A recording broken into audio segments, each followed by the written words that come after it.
ਤੋਂ ਪਹਿਲਾਂ ਮੇਰੀ ਤੁਹਾਨੂੰ ਸਾਰਿਆਂ ਨੂੰ ਬੇਨਤੀ ਹੈ ਕਿ ਆਪਣੇ ਫੋਨ ਜਾਂ ਤੇ ਸਵਿਚ ਆਫ ਕਰ ਲਓ ਜਾਂ ਸਾਇਲੈਂਟ ਮੋਡ ਤੇ ਲਗਾ ਦਿਓ ਤਾਂ ਕਿ ਪ੍ਰੋਗਰਾਮ ਨਿਰਵਿਘਨ ਚੱਲ ਸਕੇ।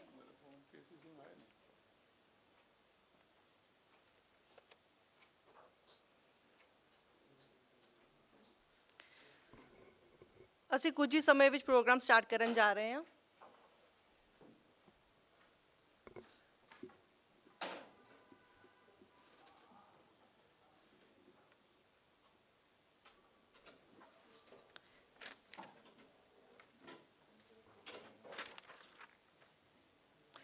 मैं ਅੱਜ ਦੇ ਸਪੀਕਰ ਡਾਕਟਰ ਹਰਪ੍ਰੀਤ ਸਿੰਘ ਨੂੰ ਬੇਨਤੀ ਕਰਾਂਗੀ ਕਿ ਉਹ ਸਟੇਜ ਤੇ ਆਪਣਾ ਸਥਾਨ ਲੈਣ। Welcome sir. ਪਲੀਜ਼ ਸੋ ਕੇਸੀ ਸਿੰਘ ਸਾਡੇ ਕੋਲ ਹਾਰਵਰਡ ਯੂਨੀਵਰਸਿਟੀ ਤੋਂ ਸਾਡੇ ਨਾਲ ਜੁੜੇ ਨੇ। So I'll give you a brief bio of Dr. Harpreet Singh. I'm so sorry, I think I misspoke. I'm really sorry. So today's speaker is Dr. Harpreet Singh. He is a scholar of South Asian traditions and languages at Harvard University, and he has received his PhD degree in South Asian religions from Harvard Divinity School.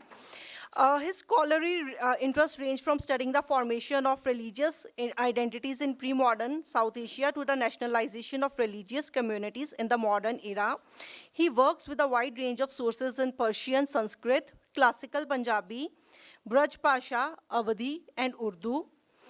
He also co-founded the Sikh Coalition, the largest Sikh civil rights organization in North America, in the wake of hate crimes against Sikh Americans after 9/11. Welcome to Bhai Veer Singh Sahitya Sadan, sir. We are looking forward to your lecture today. We regret that our chair is a little late. He'll join us shortly. He's on the way. He'll join us shortly. And before proceeding to today's lecture, I would like to inform you all that today is Sardar Patwant Singh's first birth centenary. So before we move to the lecture, we'll take a few minutes to pay tribute to the Sikh scholar. I will invite, I'm so sorry, he'll be here shortly. So Dr. Mohinder Singh will pay tribute to Sardar Patwant Singh. He was an influential Sikh writer, historian, architectural and design critic. He was a pioneer of architectural journalism in India when he established the first journal, Indian Builder, in 1953 in Mumbai. And he was also a philanthropist. Waheguru ji ਕਾ ਖਾਲਸਾ ਵਾਹਿਗੁਰੂ ਜੀ ਕੀ ਫਤਿਹ। ਮੇਰੀ ਜ਼ੁਬਤ ਹੈ ਕਿ ਇੰਨੇ ਵੱਡੇ ਬੰਦੇ ਨੂੰ, ਪਹਾੜ ਵੱਡੇ ਬੰਦੇ ਨੂੰ ਕੀ ਦੱਸਿਆ ਜਾਏ। Patwant Singh is one who became an institution in his own lifetime. He was born in a rich family. We became friends when he was writing this book. I prepared my colleague Namdeep Kaur, and then we had many meetings. He narrated me an incident which is not mentioned. He says, why I didn't like to become a rich contractor like my father. It was, and we all know, very, very rich contractors have to ultimately go to Big Babu or Small Babu कि मेरा जी bill pass कर दो। तो कहना फिर बड़ा मैं माड़ा लगता है कि करोड़पति मेरा बापू जाके ना बाबू को जाएगा कि जी मेरा बिल पे कई साल बाबू कहता है कट, कहता असी कट देंगे नहीं। समस्या है ना, जैसे कट दो तो हो जाता। तो फिर फैसला किया कि मैं वॉचमैन बनना है, वॉच डॉग बनना। तो मैं ना डरांगा लोगों तो वो मेरे तो डरनगे। तो फिर कमाल की हुई, ਉਹ ਦੇਖਿਆ ਹੈ ਜਦ ਸ਼ਹਿਰ ਜਿਹੜਾ ਤੁਹਾਨੂੰ ਪਤਾ ਸਾਰਿਆਂ ਨੂੰ ਕਿ ਨਵੀਂ ਦਿੱਲੀ 5 ਠੇਕੇਦਾਰਾਂ ਨੇ ਬਣਾਈ ਸੀ। 4 ਜਿਹੜੇ ਸਿਰ ਪਲੀਜ਼ ਆ 4 ਸਰਦਾਰ ਸੀ ਕਿ 5ਵਾਂ ਹਰੂਨ ਸੇਠ ਮੁਸਲਮਾਨ ਕਰਾਚੀ ਵਾਪਸ ਚਲਾ ਗਿਆ। 4 ਜਿਹੜੇ ਸਰਦਾਰ ਸੀ ਸਭ ਨੂੰ ਪਤਾ ਹੈ, ਸਰ ਸੋਭਾ ਸਿੰਘ, ਨਾਰਾਇਣ ਸਿੰਘ, ਜਿਹੜੇ ਆਪਣੇ ਪੁਨੀਤਾ ਦੇ ਗ੍ਰੈਂਡਫਾਦਰ ਹੈਗੇ ਨੇ। ਤੇ ਕੀ ਕੀਤਾ ਉਹਨਾਂ ਨੇ? ਹਾਂਜੀ ਨਹੀਂ, ਵਿਸਾਖਾ ਸਿੰਘ ਪੁਨੀਤਾ ਦੇ ਹੈਗੇ ਨੇ। So anyway. Huh? So ਉਹਨਾਂ ਨੇ ਦਿੱਲੀ ਪੂਰੀ ਤੇ ਕਬਜ਼ਾ ਹੀ ਕਰ ਲਿਆ ਕਿ ਨਹੀਂ? ਤੇ ਪਤਵੰਤ ਸਿੰਘ ਨਾਲ ਬੜੀ ਵਾਰੀ ਗੱਲਾਂ ਬਾਤਾਂ ਹੋਈਆਂ। ਉਹਨਾਂ ਦੇ ਘਰ ਅੰਮ੍ਰਿਤਾ ਸ਼ੇਰਗਿੱਲ ਮਾਰਗ ਤੇ ਅਸੀਂ ਇਸ ਕਿਤਾਬ ਦੇ ਬਹਾਨੇ ਬੜੇ ਬੜੇ ਦਿਨ ਲੇਟ ਈਵਨਿੰਗ ਤੱਕ ਬਹਿਸ ਕਰਦੇ ਸੀਗੇ। ਕਹਿੰਦਾ ਮਹਿੰਦਰ ਸਿੰਘ ਮੈਂ ਕੀ ਕੀਤਾ, ਜਿਹੜੀ ਮੇਰੀ ਅੰਮ੍ਰਿਤਾ ਸ਼ੇਰਗਿੱਲ ਮਾਰਗ 11 ਨੰਬਰ ਕੋਠੀ ਹੈ ਉਹਦਾ ਗੇਟ ਪਿੱਛੋਂ ਕੱਢਤਾ ਤੇ ਲੋਧੀ ਗਾਰਡਨ ਮੇਰਾ ਹੋ ਗਿਆ। ਲੋਧੀ ਗਾਰਡਨ ਗਿਆ ਜਿਹੜਾ ਸੈਰ ਕਰ ਸਕੇ ਬਿਨਾਂ ਪਰਮਿਸ਼ਨ ਦੇ, ਤੇ ਉਹ ਪਿਛਲਾ ਗੇਟ ਖੋਲ੍ਹਤਾ ਉਹਨਾਂ ਨੇ। ਤੇ ਫਿਰ ਉਹ ਬੜੀ ਅੱਛੀ ਚੰਗੇ ਦਿਨ ਬਿਤਾਏ। ਪਰ 2-3 ਗੱਲਾਂ ਉਹਨਾਂ ਦੀ ਖਾਸ ਜਿਹੜੀਆਂ ਮੈਨੂੰ ਅੱਛੀਆਂ ਲੱਗੀਆਂ। ਉਹ ਬੜੇ ਅੰਦਰੋਂ ਗੁੱਡ ਸਿੱਖ ਸੀਗੇ, ਦਿਖਾਵੇ ਵਾਲੇ ਸਿੱਖ ਨਹੀਂ। ਇੱਕ ਦੂਜੀ ਉਹਨਾਂ ਕੋਲ ਤੇ ਖੁਸ਼ਵੰਤ ਸਿੰਘ ਕੋਲ ਡਾਂਗ ਸੀ ਬੜੀ। ਤੁਹਾਨੂੰ ਪਤਾ ਡਾਂਗ ਕਿਹੜੀ ਸੀ? ਵਿੱਚ ਡਾਂਗ this pen. We invited for a function a professor who was controversial. I got letters from very senior members of my management. Okay, why have you invited him? I said, reason is he is wrong. He is writing against you, and I have invited him not in the Sadan, but India Internet Center. You come, meet him, read his books, tell him, look, gentlemen, you are wrong. This is incorrect. Then man says, no, I haven't read any of his books. I said, who has told you? My friend from America has told me. By Irvansar, anyway. So then they came. They all wanted to be photographed with Khushwant Singh. ਕੀ ਕਰੋ? ਤੁਸੀਂ ਇੰਨੇ ਮਾੜੇ ਗੰਦੇ ਨੂੰ ਸ਼ਰਾਬੀ ਨੂੰ ਬੁਲਾ ਲਿਆ? ਮੈਂ ਕਿਹਾ ਜੀ ਬੁਲਾ ਲਿਆ ਕਿਉਂਕਿ ਅਸੀਂ ਸਾਹਿਤ ਦੀ ਗੱਲ ਕਰਨੀ ਹੈ। ਚੰਗਾ ਮਾੜਾ ਉਹ ਸੇਮ ਪਤਵੰਤ ਸਿੰਘ ਉਹਦੇ ਪਰਿਵਾਰ ਨੂੰ ਪਤਾ ਹੋਣਾ। He enjoyed his good evening drink, but he was a proud Sikh. So now ਜੇ ਮਰਿਆਦਾ ਦੀ ਗੱਲ ਕਰੀ ਤਾਂ ਬੜਾ ਔਖਾ ਕਰਨਾ ਹੋਵੇਗਾ। ਦਿੱਲੀ ਦੇ ਬਿਲਡਿੰਗ ਜਿਹੜੀਆਂ ਬੜੀਆਂ ਅਨਗਰੋਥ ਜਿਹੜੀਆਂ ਜਿਹੜੇ ਆ ਕੇ ਪਾਕਿਸਤਾਨ ਦੇ ਬੰਦੇ ਤੇ ਉਹਨਾਂ ਨੇ ਬੜੀ ਗਰੋਥ ਕੀਤੀ ਪਰ ਸਿਸਟਮੈਟਿਕ ਨਹੀਂ ਸੀ। ਤੇ ਪਤਵੰਤ ਸਿੰਘ ਨੇ ਸਵਾਲ ਉਠਾਇਆ ਕਿ ਕੀ ਬਣੇਗਾ ਭਾਈ?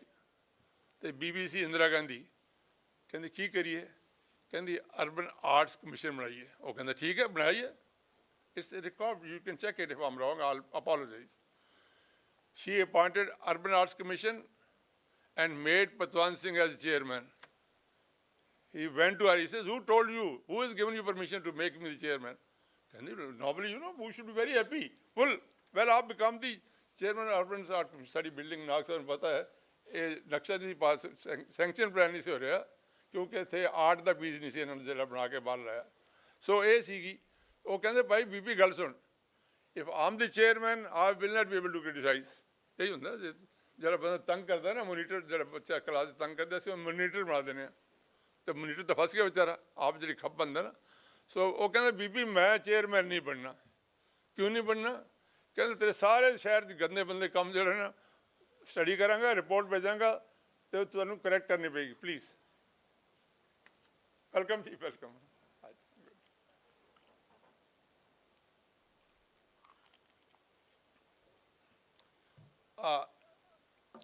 ਮੈਂ ਬੜੇ ਸਾਲ ਡਾਕਟਰ ਮਨਮੋਹਨ ਸਿੰਘ ਦੀ ਸਰਪ੍ਰਸਤੀ ਨਾਲ 2 ਪ੍ਰੋਜੈਕਟ ਕੀਤੇ, ਲੋਕੇਟਿੰਗ and ਕੈਟਾਲੌਗਿੰਗ and ਕੰਜ਼ਰਵਿੰਗ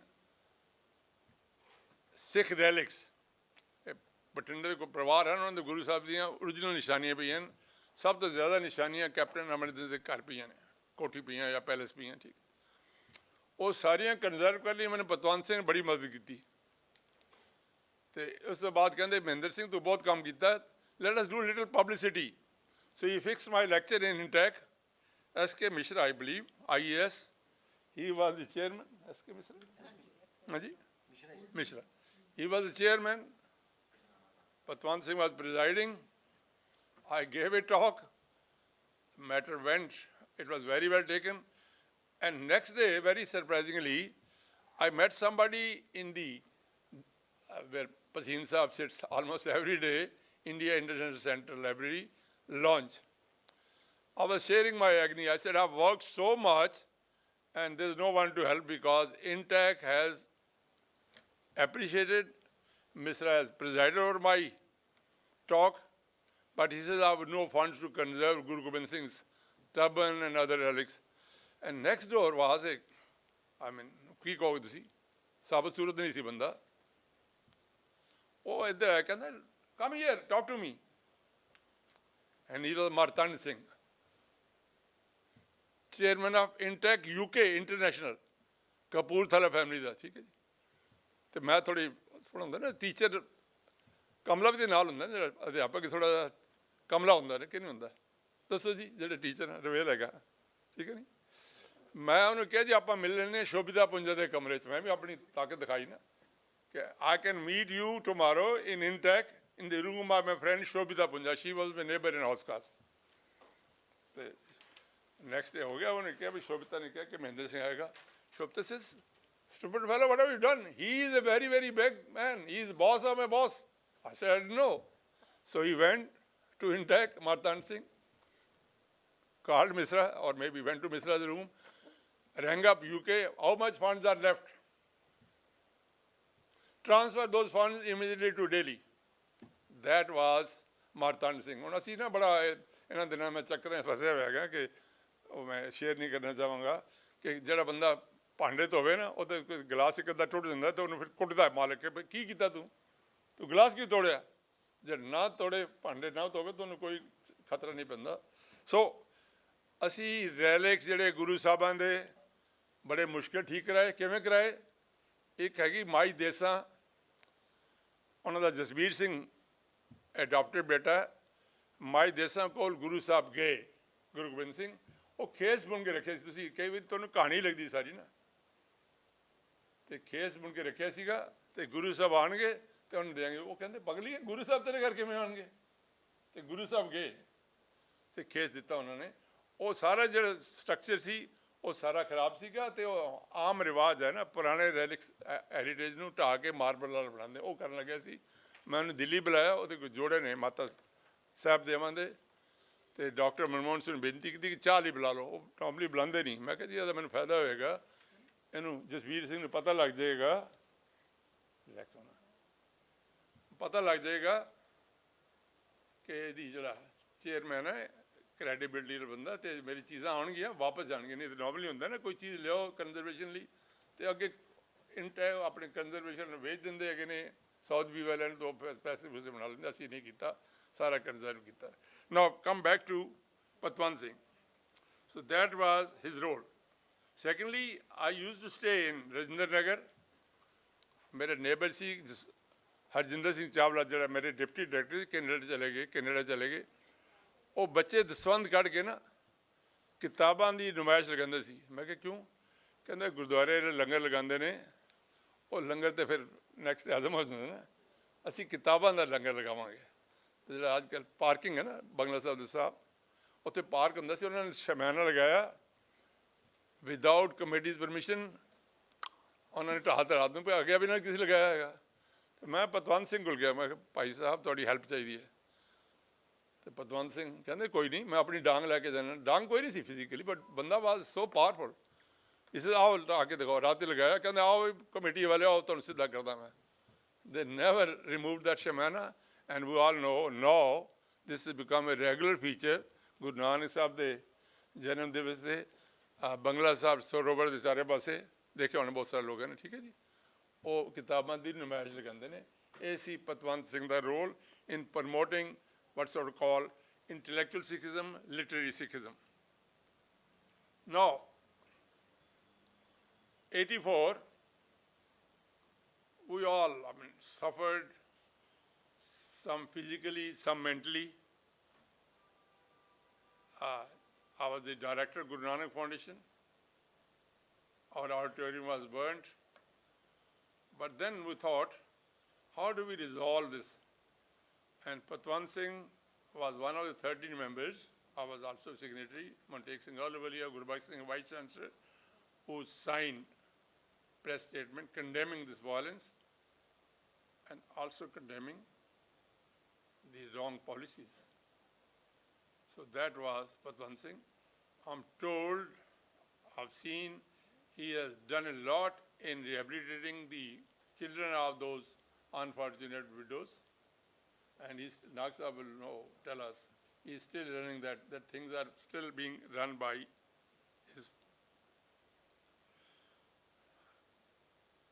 Now, Patwant Singh wrote about Bhagat Puran Singh, a garland around my neck. I mean, he'll take up causes which are not normal causes. So that's why we are remembering him today.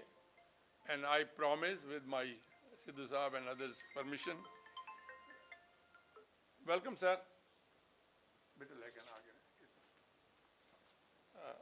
Sir K.C. Singh thought it's a 5, he is on the gate. He says age factor. So, नहीं आ रहे ने कहें मैं 5 सोचा कहना age factor हम. So that is what Patwant Singh was, a great host, a great admirer of young scholars.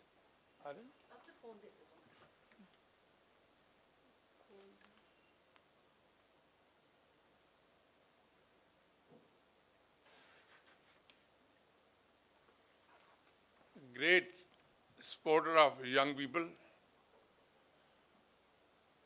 and admirer of good life, and at heart a very, very genuine person. His library, I think some of you might have seen his collection. He lived in style, brought grace to his own profession.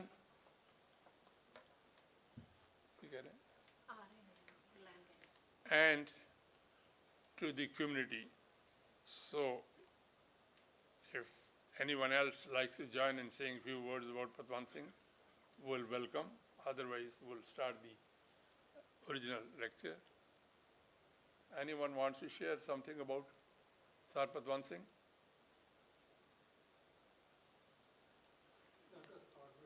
Anji? In 2 minutes. Our chair is just here. Just wait for a few minutes.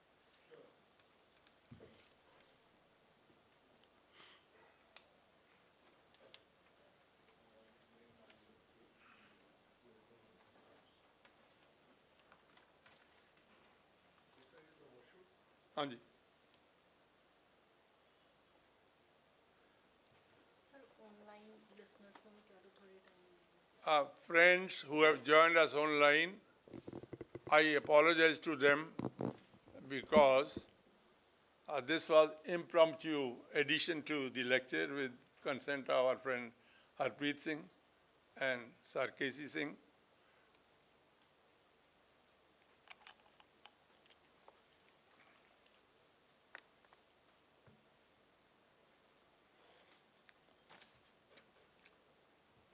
Now, I was a little hesitant in inviting Sir Harpreet Singh. The reason, I imagine PhD thesis on Guru Gobind Singh's Zafarnama, that too from world #1 university. I went there many years back when Diana Eck was the chair of this Department of Religious Studies. And we became friends because in interfaith. In Melbourne, she was elected as chairperson of the World Council of Churches. Now, it's not easy to get admission, and certainly it is not easy to get PhD. Am I right or wrong? Different topic, but But getting into the university, my apologies, remind करना मेरा फर्ज सीगा. We welcome Sir K.C. Singh. So, with his permission, now, Ambassador Sahab ਅਸੀਂ ਕੀ ਕੀਤਾ ਪਤਵੰਤ ਸਿੰਘ ਸਾਨੂੰ ਯਾਦ ਆਇਆ ਦੇਰ ਨਾਲ ਯਾਦ ਆਇਆ ਤੇ I shared my memories about my long association with Sir Patwant Singh. It was impromptu. He deserves a little better organized sort of meeting celebrating life and works and legacy of Sir Patwant Singh, which we'll do with our Sidhu Sahab and others' permission. Now,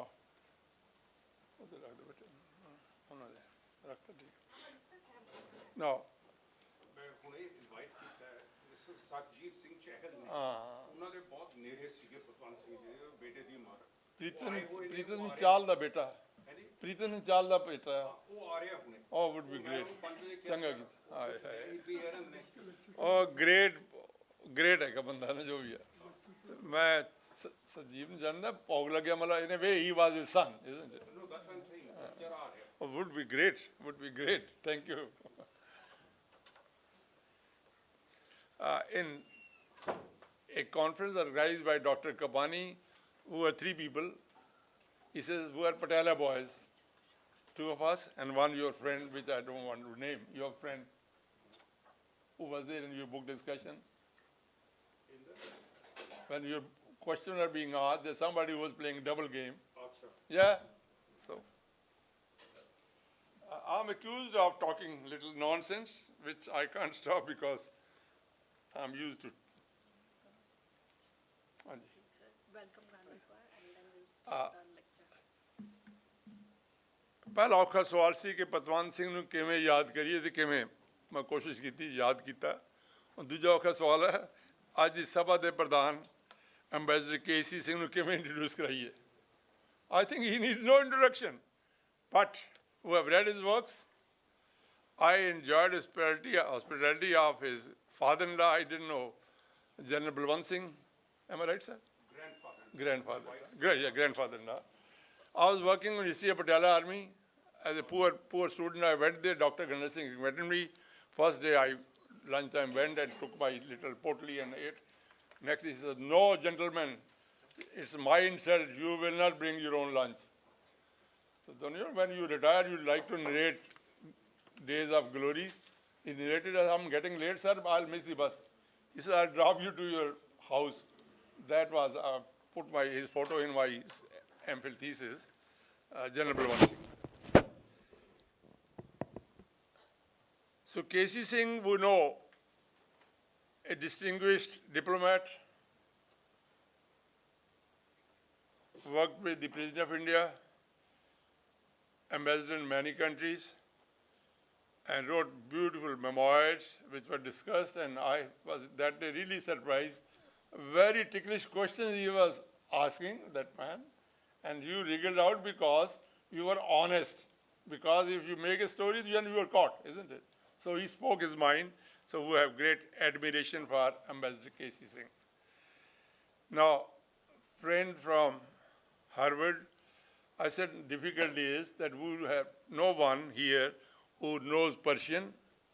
I don't find anyone who has seen the original Zafarnama in Persian. People say, but I've for the last 15 years done a lot of running about. Original is not available. Am I right? System is either it should be in my record, copy, carbon copy. If I address you later, it should be in your records or my record. We will talk about it. So my query remains, where is the copy that was sent to Aurangzeb? It's established it was sent. It's also established he acknowledged. Now we do a research. If you put some younger person, not a Buddha like me, to locate from the medieval sources and right sources will be Aligarh Muslim University, because Professor Irfan Habib is an old man, but he has worked on records of Mughal times and that of Aurangzeb. So if we persuade him, it's either this way or that way, so that would be my small suggestion. And now what's now ball is in your court, Ambassador Sahab. आप तुसी पहला कुछ बोलना चाहोगे या आगे दो बोलन, you conduct and I'll be sitting in the audience. Introduction देना चाहिए जी बीबी साड़ी young scholar. एक minute. So, moving on to the today's lecture, I would like to apologize to all of you for our mismanagement in the beginning regarding time and all. So, we'll move to today's lecture on Zafarnama of Guru Gobind Singh. As I've already introduced today's speaker, Dr. Harpreet Singh, I would like to give a short bio of today's chair, Sardar K.C. Singh. Sardar K.C. Singh joined the Indian Diplomatic Service in 1974 and retired in May 2008 as Secretary in the Ministry of External Affairs. Besides serving in Cairo, New York, and Ankara, he was Deputy Secretary to the President of India and Joint Secretary and spokesman for the Ministry of External Affairs. He was Ambassador to United Arab Emirates and to Iran. He is now a columnist and strategic analyst for national and international affairs. Before inviting today's speaker to the stage, I would like to ask our Vice President Sardar Harcharan Singh Nag to facilitate today's speaker and the chair with publications of the Sadan.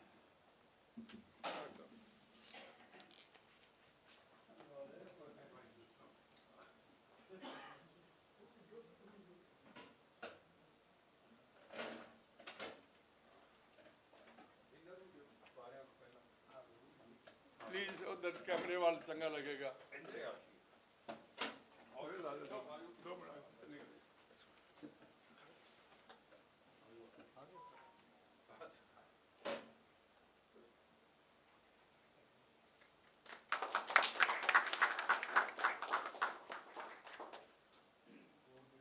हाँ जी केसी सिंह दे author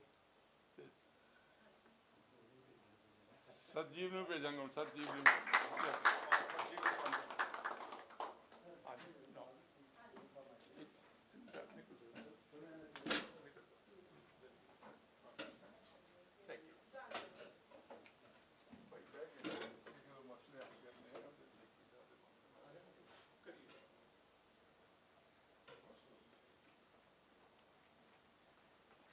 Today's lecture is on Zafarnama. For those who are unaware, Zafarnama was written by Guru Gobind Singh to Mughal Emperor Aurangzeb in 1705 after the Battle of Chamkaur. It was written originally in Persian, and it consists of 111 stanzas. It indicts Aurangzeb and his commanders for moral and spiritual bankruptcy, and the Zafarnama's content also form the core of Guru Gobind Singh's spiritual philosophy and highlights his deep understanding of the true nature of God and creation. Without further delay, I would like to invite today's speaker, Dr. Harpreet Singh, to deliver his lecture. Thank you.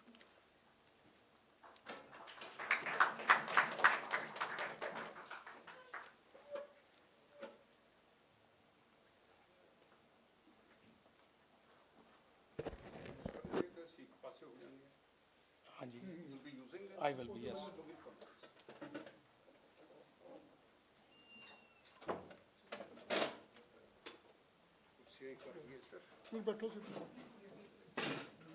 देखो नहीं कुछ बैठ हो गया नहीं good ना नहीं वो फिर रस्से जान गए उते आ जाओ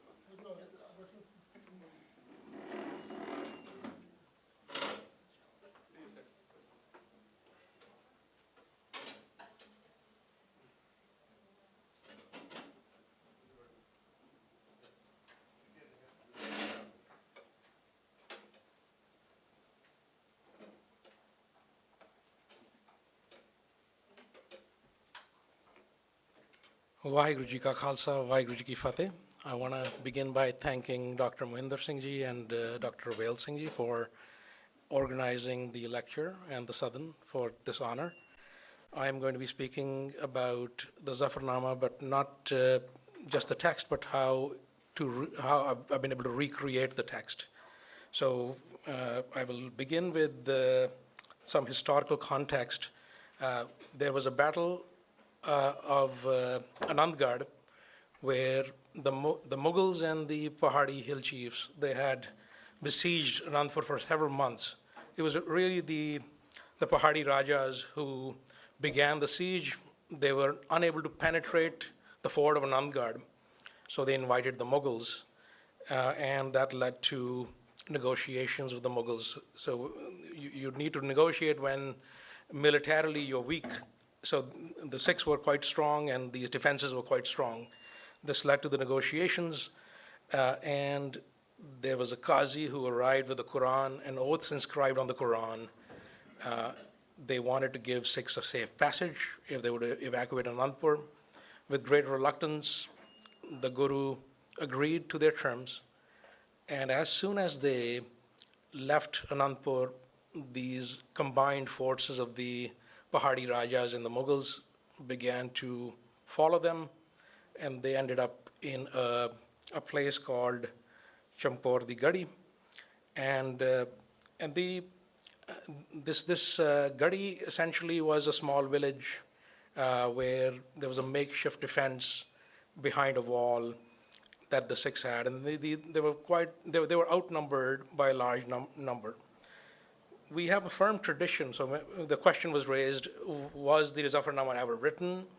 Is there a historical proof? So we do have two sources, there are 6 sources. First, Sri Guru Soba, 1708, just 3 years after the Zafarnama's writing, and it narrates the contents of the letter, is by a court poet of Guru Gobind Singh, Senapati. And then 1709, we have Parchiyan Sevadas, which names the letter as Zafarnama, tells us it was written in Persian. So from a Sikh perspective, there's a firm tradition, but then that's not sufficient. We need to have Mughal sources as well to verify that this was indeed the case. So in that context, we have Husbul Hukams, these are the royal edicts of Aurangzeb. So if we can move forward to the next slide. I'm sorry, my slides are not synchronized with those. So this is the rendering of the Nandgarh fort that we are seeing here. And let's continue on. So the one thing I should mention is the spirit of the Zafarnama essay was the Babur Bani. Guru Nanak challenged Babur in writing. This is something unique about the Sikhs. There's a whole tradition of resistance where the Sikh gurus are taking on people who have military resources that far outnumber theirs. Let's continue on. So this is a manuscript of the Gur Soba on the right, and then let's keep going. Next. Yeah. So yeah, this is where I am. So these 2 royal edicts were issued by Aurangzeb after he received the Zafarnama, and these are recorded in a Persian text called Ahkam-e-Alamgiri. It has one royal edict sent to the Faujdar of Sarhand, Wazir Khan, and another to Munim Khan, who is the deputy governor of Lahore. And they are asking both of them to give Guru a safe passage to the Deccan. In addition, these royal edicts mention that a mace bearer named Muhammad Beg and a mansabdar named Sheikh Muhammad Yar were to be dispatched with Daya Singh. Daya Singh is not mentioned in the letter, but he was there in Nanded, so we can, I guess, from a context, decipher that they were to go with Daya Singh to the Punjab to bring back and escort Guru Gobind Singh to the Deccan.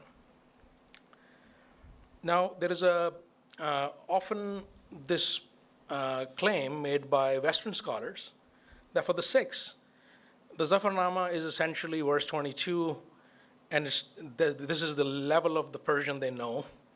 Chukaras hama hilte dar guzasht, halalas bordan ba shamshir dast. So anything beyond that, they have no idea, not a clue about the Zafarnama. So I want to fix some of that today. I want to give you the structure of what the Zafarnama is. It begins with a prologue called the Dibacha. Any Masnavi has this structure. It begins with a prologue in which, in an Islamic Masnavi, you would have, or a Masnavi written by a Muslim, you would have the praise of God, the praise of Muhammad, followed by praise of the caliphs, and then the local saint, and so forth.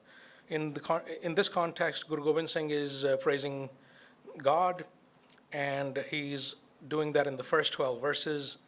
and after that begins the actual narrative, which is called the Dastan. So what's unique about this prologue is that it is providing us with a vision of what divine sovereignty is and what the rulers should emulate. So essentially, it is showing Aurangzeb a mirror and using these qualities of God as a way to measure his conduct. If he says that he is compassionate, then he should be compassionate. And these verses are going to talk about how he's not measuring to those attributes of God. So we've got just an example. The Mughals are very proud of the trappings of royalty, the carpets, the falcon, the armies that they possess. So one of the verses says, "Na sazo, na bazo, na faujo, no farsh, khudavande bakshan diye aisho arsh." No pomp, no falcon's flight, no troops, no carpet spread. The Lord of heavens brings comfort and generosity widespread. So he's essentially telling Aurangzeb that God has none of these trappings, yet is far more superior than you are. What are you proud of? Next, please. Then the Dastan begins, and in the Dastan, the first couple of verses are centered on Anandpur, where we find out that the imperial officers came to the Guru, they swore an oath on the Quran, and here what's interesting is the Guru is saying that it's not just Aurangzeb who is engaged in deception or a Qazi who's engaged in deception. The entire structure of the Mughal Empire is corrupt. That's why they've lost their legitimacy to rule. Na katre mora etbari barost ke bakshi va diwa hame kisb gosht. That I don't have a shred of faith in what you say. Even your bakshi, who's in charge of the army, and the diwan, who is writing the checks, and all of the other people, they speak lies. There is a quote in the Ahkam-e-Alamgiri. This is the same text with these two royal edicts. Aurangzeb's writing about a paymaster, and he says, "One cannot rule without practicing deception. The clear text of the holy traditions of Muhammad is war is stratagem. A government that is joined to cunning lasts and remains firm forever, as God himself in his holy word, that is the Quran, has ascribed cunning to his own holy self, saying, God is the best of plotters. It is contrary to the Quran to consider stratagem as blamable." So you can imagine his state of mind that taking false oaths is not a problem for him if that delivers the results he's looking for. Next, please.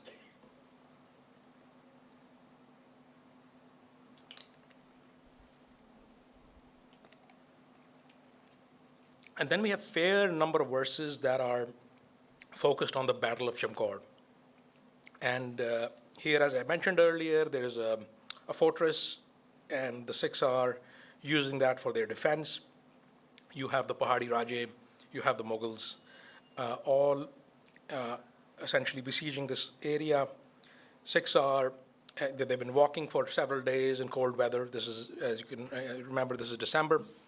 And they are ill-equipped, I would say, not only tired and hungry. So one of the verses is, verse 19 says, "Gurusne chekari konat chehelnar ke dalak burayat berubi khabar." What can 40 famished men hope to achieve when 1,000,000 pounds upon them unperceived?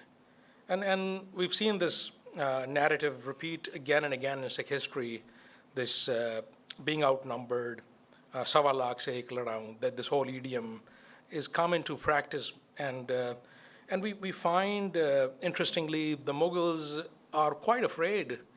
They are behind the wall, and there is, despite their large numbers, they're afraid of actually engaging with the Sikhs, but eventually, when they do engage, Sikhs are heavily outnumbered. Next. The next section is providing a challenge to Aurangzeb's religiosity. Aurangzeb thought he was very pious. He would engage in Islamic practices of piety. He was of the state of mind that I'm a very religious person. Guru is challenging that. Na ima parasti, na auzai deen, na sahib shanasi, na mahmad yaqeen. He holds neither faith nor the tenets of his creed, recognizing not the Lord in Muhammad does not believe. Next. Now, throughout all this, having left Anandpur where this oath was taken on the Quran, going through the jungles of Machiwada, all the trials and tribulations with which he ended up in the Kangar region, he still has the copy of the Quran with him, the Guru. So he's mentioning here, Turagar buboyat bekule Quran ba nazde shumanra rasanan paman. If you must see the Quran with your vow, I will have the very scripture sent to you now. Next. The next section is focused on an invitation to Aurangzeb to meet the Guru in Kangar. And these verses are subject to quite a bit of controversy, especially their interpretation. And I'm going to spend some time on that after this. So what's interesting here is that the Guru is inviting Aurangzeb to Kangar on his own terms. He says that I will not come to you to the Deccan, but I will speak with a trusted intermediary. We don't know who that is. The text leaves the name out. We keep hearing the word Shah, and many people believe it's Bahadur Shah, the prince. He was the prince who was estranged from Aurangzeb, and then Aurangzeb then put him to work, sent him to Punjab to collect taxes from the hill chiefs and the Sikhs. He did collect taxes from the hill chiefs, but spared the Sikhs. And then he was dispatched to Kabul. He became the governor of Kabul. So it seems that there is correspondence between Bahadur Shah, who was he was still a prince at that time, and the Guru, and he's the trusted intermediary that's being mentioned in the verses, but we can't be say for sure. And then there is discussion on the time appearing as a witness to the injustices, and finally the text ends by reclaiming this title of the Zafarnama by asserting that true victory lies not in conquest, but by being unwavering to the truth. Next. Any Persian poetry must be written in a poetic meter. The Zafarnama is written in a meter called the Mutakarib Mazuf. There are many important Persian texts that are written in the same meter. You have the Shahnama of Firdausi, you have the Bustan of Sheikh Sadi, you have Iskandarnama of Nizami, and the meter goes something like this. There's a short syllable followed by two long syllables. Da-dum-dum, da-dum-dum, da-dum-dum, da-dum. Kamale, Karamat, Kayam, Kareem. Raza Baksh, Razak, Rahaku, Rahim. Anytime this meter is violated, we can assume the text is corrupt. There is a second aspect in this poetry that the last two words in the two misras should rhyme. So here you can see Kareem and Rahim are rhyming. When the last two words are the same, like Konad, Konab, then the previous two words have to rhyme. So there are very strict rules. And so this is called the kafiya. If the kafiya is not there, it's missing, we know that the verse is corrupt. So this is one of the considerations I had when I was looking at this. Next. So any research is driven by a set of questions. I found that 1/3 of this text was corrupt, wrong meter, missing kafiyas, wrong grammar. So my question was, could we recover this text? Then there is these verses that I mentioned on Kangar, which are talking about, some scholars claim, are talking about Aurangzeb giving Guru mansabdari, or offering him mansabdari, which was perplexing for me given the strong critique this text has. So I wanted to figure out, could this be possible? Then there are verses at the end of the Zafarnama that are in praise of Aurangzeb. That was even more baffling. A text that is critiquing the emperor, how could the same text praise him? And then there is a question, is Zafarnama Hikayat? There are a set of compositions after the Zafarnama that are called Hikayats, and a claim is made, most recently by Lou Fennick, who is a scholar. He's written a book on the Zafarnama, that this is indeed a Hikayat, and I contest that view. And then there is a question of pronunciation. When we recite the Zafarnama, what is the correct pronunciation? Satyendra Sartaj recited the Zafarnama, and there was a lot of controversy. He went to the Iranian embassy to get the right pronunciation, but that's not the pronunciation of Mughal Persian. So that's something I've been able to recover. I will not focus on all of these questions because that will be a long lecture, but I'll focus on a few. We come to sources, which are very important. Next lecture.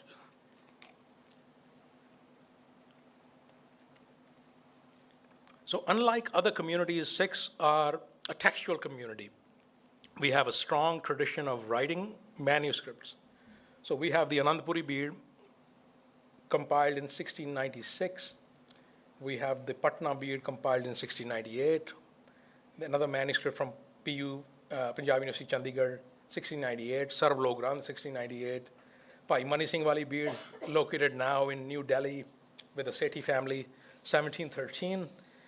And the Zafarnama in this bead is in Persian script. In others, is in Gurmukhi.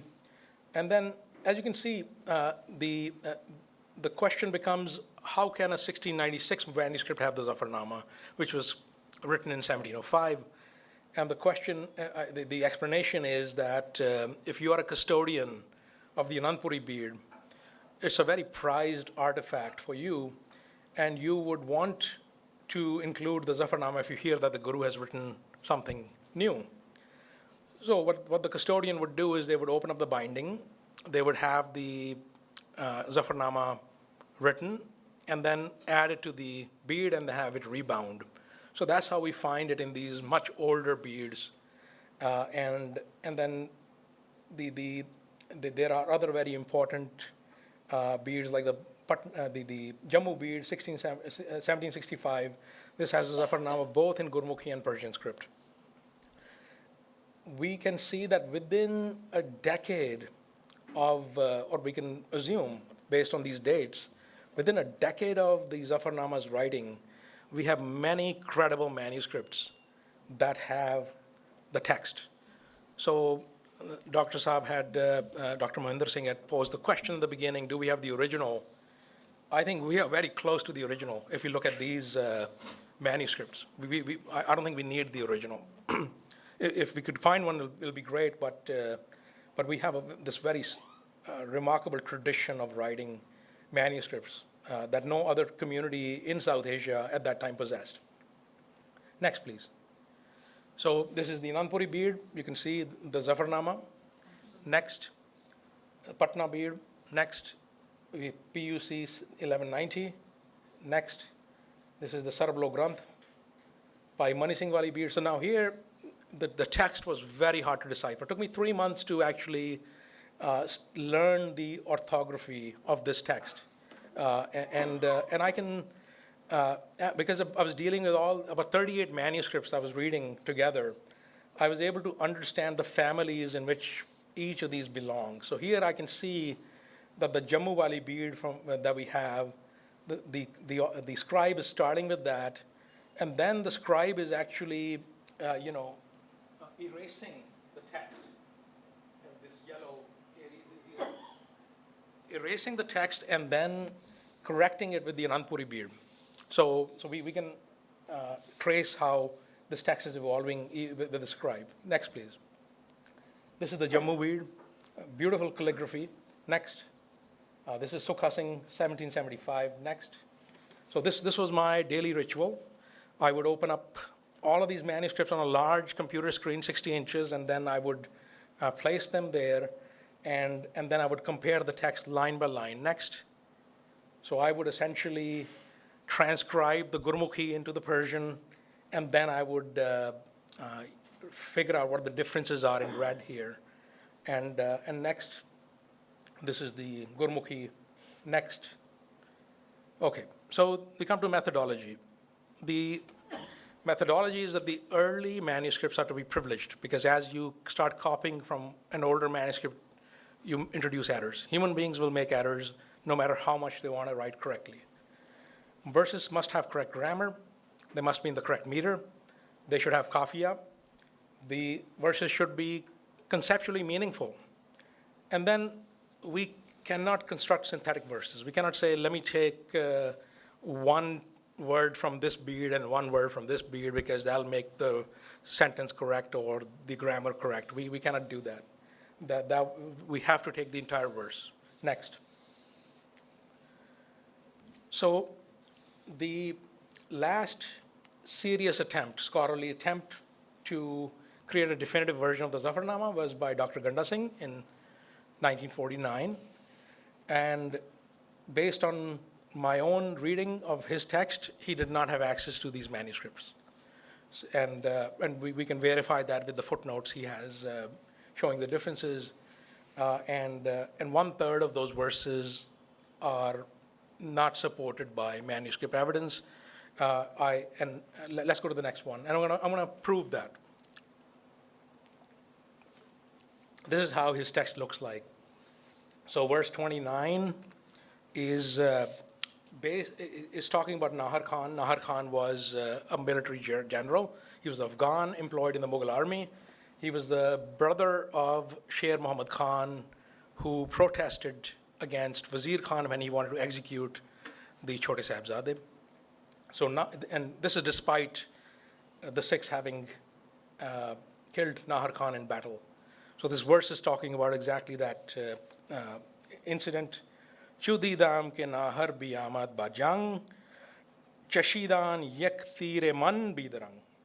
So we have Chudidam and we have tire man. None of the 38 manuscripts that we have tire man. They all have tir tan. So, and I'll go through why there was a compulsion to use tire man, because the grammar makes no sense with tirtan and chudidam. Then there is this second, the verse 30 is talking about Khanan, and there Khanan is, the meter doesn't work, so it's wrong. Afghani and Chun, Afghani should be Afghan and Chun should be Chu for the meter to work. So we know that there are problems. Next. So I'm going to spend, just to give you the sense of methodology, just 2 minutes on verse 29 on Nahar Khan. So I've already described these manuscripts. These are old manuscripts. They are contemporaneous to the Zafarnama. The Delhi manuscript with from 1713 says, Chudidam ke nahar biyamad bajang, chashidan yek tir tan bidrang. So tire man means my arrow. Tir tan means arrow and body. They're not connected. So Chudidam, when I saw ke Nahar, that Nahar Khan, Biyamad Bajang, had come to battle, Chashidan tasting Yaktir, one arrow, Tan body, Bedrang immediately. Anandpuri bead has Tir Tan. Patna Sukha Singh makes a change. Instead of Chudidam, we have Shunidam. I heard. So what's the difference? Chudidam is eyewitness account that I saw, when I saw. And then the Tan Bidrang here is that body tasted an arrow or tasting an arrow. Grammar doesn't work, and I'll go into more detail.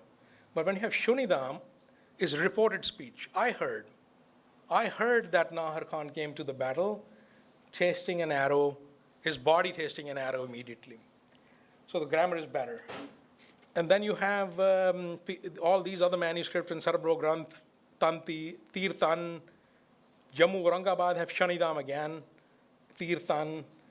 So my critical edition has Shunidam and then Tirtan as well. Next, please. So what's the problem with this issue? That when you have an error, it crops through every single printed edition. So you have Ganda Singh, Davinder Singh Duggal, Nanak Chand Naz, Navtej Sarna recently published a Zafarnama. So they are all making that mistake of Tir Man, and then you have all these other authors, all of them are using Tir Man. Only Gyani Narayan Singh, who precedes Ganda Singh's text, is writing Tir Tan, which is correct. And then Randhir Singh is writing it somewhat correctly. And then everyone else, Satinder Sartaj singing this is, butchering it even more. So the problem is that once a scholar has published something, everyone's following that scholar, and this mistake is replicated hundreds of times. Next, please.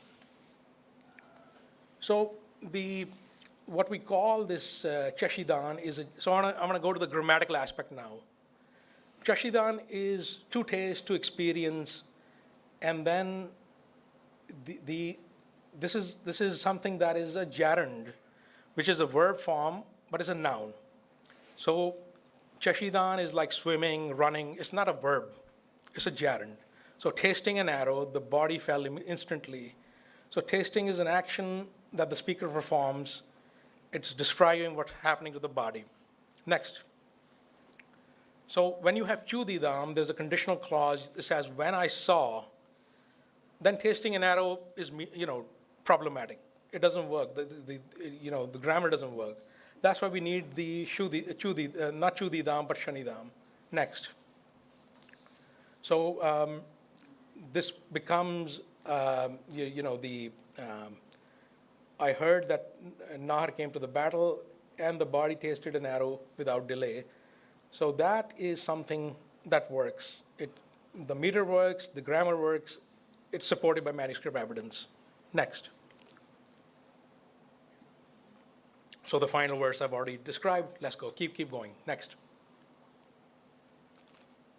And another example of the meter not working, that alerted me something's wrong with the verse. So, Hamaz pir mori wa hamaz pil tan ke azaz nivazas to gafal shikan. So, the Guru is comparing more is ant and peel is an elephant. So he's comparing an ant with an elephant. Pir here is old, and then you have tan being the body of the elephant. So the comparison is with an old ant and a large elephant. That comparison doesn't work. Either you can have a comparison between a young person and someone young and old, or someone small and large. So let's go to the next slide. So, and then the problem with the meter I mentioned is that the tan is outside the meter, right? It's not within the meter. We have to get rid of the va for this to work. Next, please. Then we have the Patna bead. The Patna bead says, Hamaz pare moro, Hamaz feel tan. So you see here, there is other. So I needed two R's here. So you have par, re.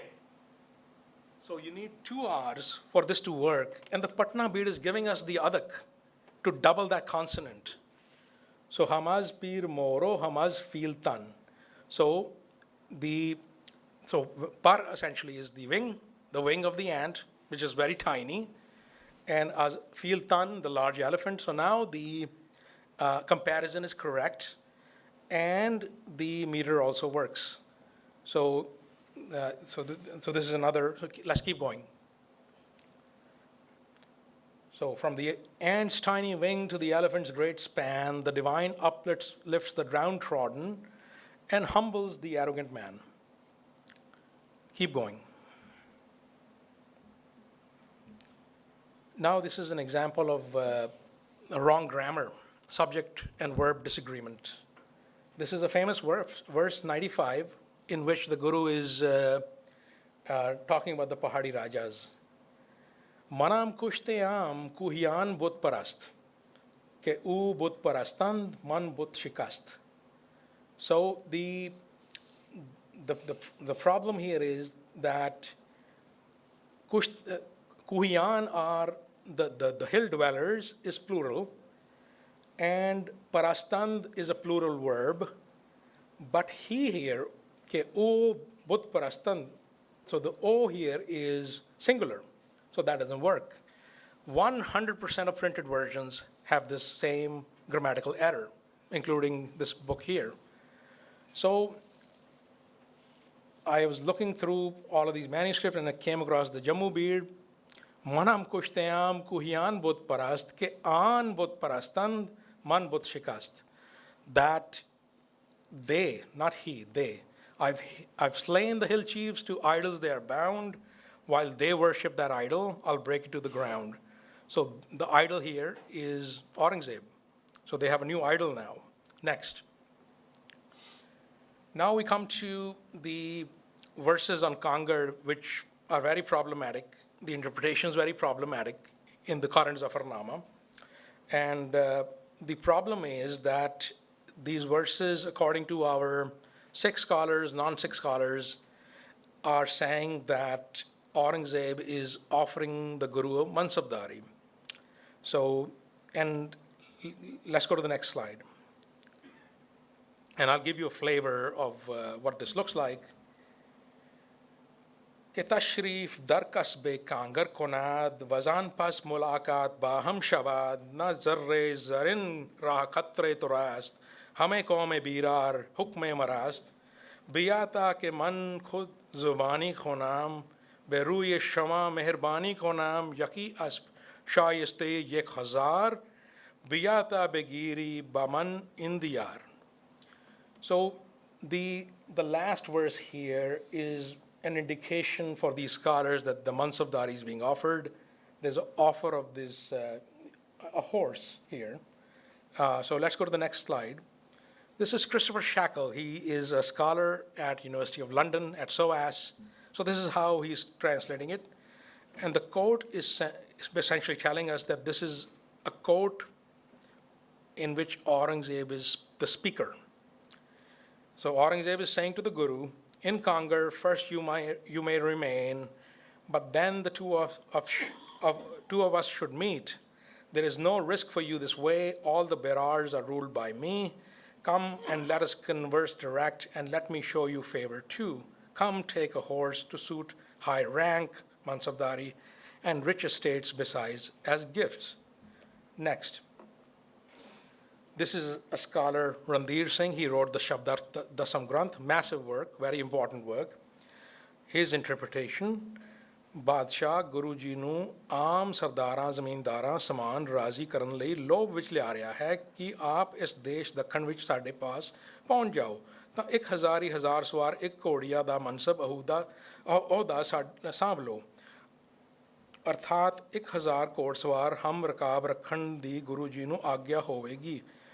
And then the Guru is responding to Aurangzeb, oh ji, ਅਸੀਂ ਸ਼ਾਹਨਸ਼ਾਹ ਦੇ ਤਾਂ ਦਾਸਨ ਦਾਸ ਹਾਂ, ਜੋ ਹੁਕਮ ਆਵੇ ਤਾਂ ਖੁਸ਼ੀ ਨਾਲ ਹਾਜ਼ਰ ਹੋ ਜਾਵਾਂਗੇ. Next. Then you have another formidable scholar, Pyara Singh Padam, who says, ਜੇ ਆਓ ਤਾਂ ਤੁਹਾਨੂੰ ਇਸ ਇਲਾਕੇ ਵਿੱਚ ਯਕ ਅਸਪ 1000 ਦਾ ਮਨਸਬ ਵੀ ਪ੍ਰਵਾਨ ਕਰੀਏ.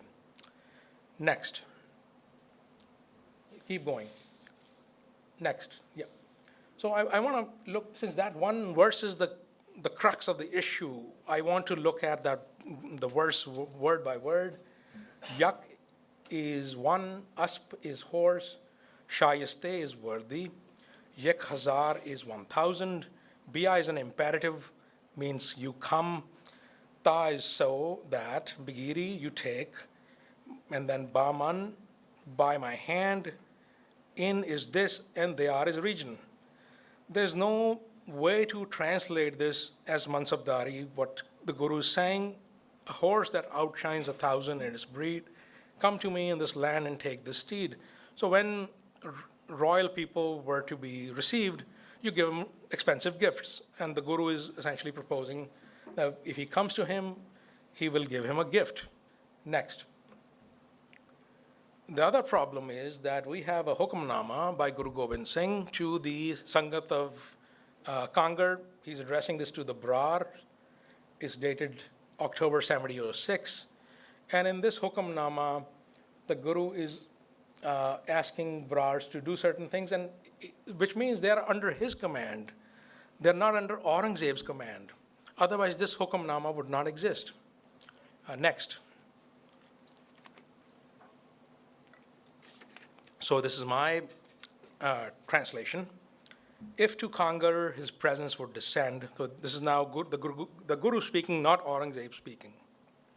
If to Kangar his presence would descend, then might we meet as equals in the end. Not one speck of danger marks your way, for the Barar tribe beneath my rules hold sway. Come here so I may speak to you with words of kindness clear and true. A horse that outshines 1,000 in its breed, come to me in this land and take this steed. To divine Shansha we servants prove, when command comes, soul and spirit move. So as we can see that the Guru is asserting his own sovereignty. He's not in any way being, engaging in any kind of discourse in which Aurangzeb would be superior. Let's keep going. So second big issue, which has baffled Sikhs for the last 100 years or more, is that why are there verses in praise of Aurangzeb here in the Zafarnama? Next slide. So there is a Persian literary device, Hajdar Libas-e-Mad, in which there is satire and guise of praise. So the reason the Sikhs have been unable to find this literary device is because they've gotten a couple of verses wrong. Next. So this verse that they've gotten wrong is Ba tartib danish, ba tartib teg, Khudavan dego, Khudavan teg. This is Anandpuri bead. Bhai Mani Singh Wali bead has, instead of ba, so ba is preposition with. No, back please. So Bhai Mani Singh Wali bead has ke, not ba. So it's saying because you have this tartib danish, this kind of spiritual wisdom, insight, but tadbir teg, you have this statecraft, art of statecraft. You are Khudawand, you are the master of the deg, which is the cauldron, and you are the master of teg, which is the sword.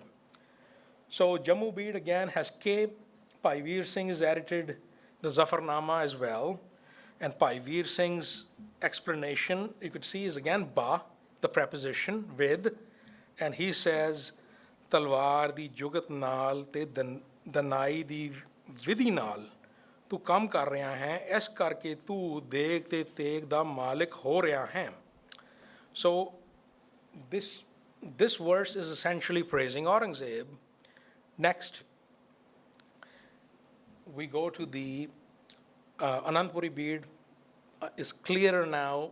Ba tadbir danish, and now we go to the Patna bead below that. So the Patna bead doesn't have ba, it has a na. Right here. And then you have na here. So the Patna bead is saying, not tartibe danish, not tadbire teg, khodavan dego, khodavan teg. So essentially in Farsi, ba is if the dot is below, and na is the bottom, and the na is the dot is placed at the top. So it's just a matter of one dot where it is placed. And scribes will make that mistake every day. This is not a uncommon mistake. And the person reading it has to know from context how to read it. Next. So this verse we've already described what it is. The translation is lacking spiritual insight, worldly governance nowhere in sight. You claim lordship over alms whilst ruling the state affairs by might. Then there is the next verse, which is again mistranslated. We have next. So here we have Pyara Singh Padam, the second verse I'm talking about. Shahenshah Aurangzeb Alameen ke darai daurast durast din. Hey Aurangzeb, ਭਾਵੇਂ ਤੂੰ ਦੁਨੀਆ ਦਾ ਤੇ ਸ਼ਹਿਨਸ਼ਾਹ ਹੈ ਸਮੇਂ ਦਾ ਹਾਕਮ ਵੀ ਹੈ ਪਰ ਸੱਚੇ ਧਰਮ ਤੋਂ ਦੂਰ ਹੈ. So if you notice the translation of ke darai daur is time, and so darai he is translating as shahenshah, or so samay da hakam, hakam, the ruler of the time. Previous slide. So here the problem is that Dara here is not the ruler. Dara is Darius. Dara is someone who fought with Alexander and he ran away from the battle. And Aurangzeb also had a brother named Dara, and he had texts written in which he uses the word Dara for his brother and Sikandar for himself.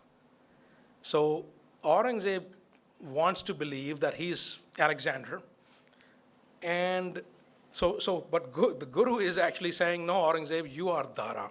You are the Darai Daurast. And he's naming him in the first Misra. Shahenshah Aurangzeb Alameen ke Darai Daurast Durast Din. Durast Din is clear. You're far away from faith. So Emperor Aurangzeb, supreme in all lands, Darius of the age, and faith slips through his hands. Next. And next. So now when we read these verses, this device of satire becomes clear. Hail, hail Aurangzeb, monarch of monarchs, grand, quick in the saddle and deft of hand, all elegance and beauty with spirit bright, lord of the realm, commander of might, lacking spiritual insight, governance of kingdom nowhere in sight. He claims lordship over alms while ruling state affairs by might. Emperor Aurangzeb, supreme in all lands, Darius of the age, and faith slips through his hands. So now this whole thing makes sense, that, what we are dealing with.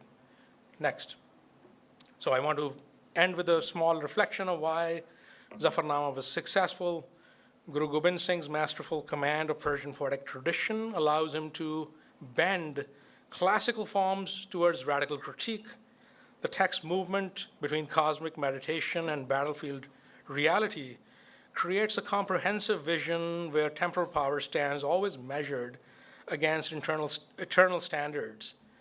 In the spirit of Guru Nanak's Babar Bani, rather than merely condemning Aurangzeb, the Guru constructs a nuanced analysis of what legitimate authority should embody. The letter continues to resonate across centuries because it transcends simple opposition to imagine a different kind of power altogether, one grounded not in force, but one based on moral truth. Thank you. So I'm very happy to take questions if you have.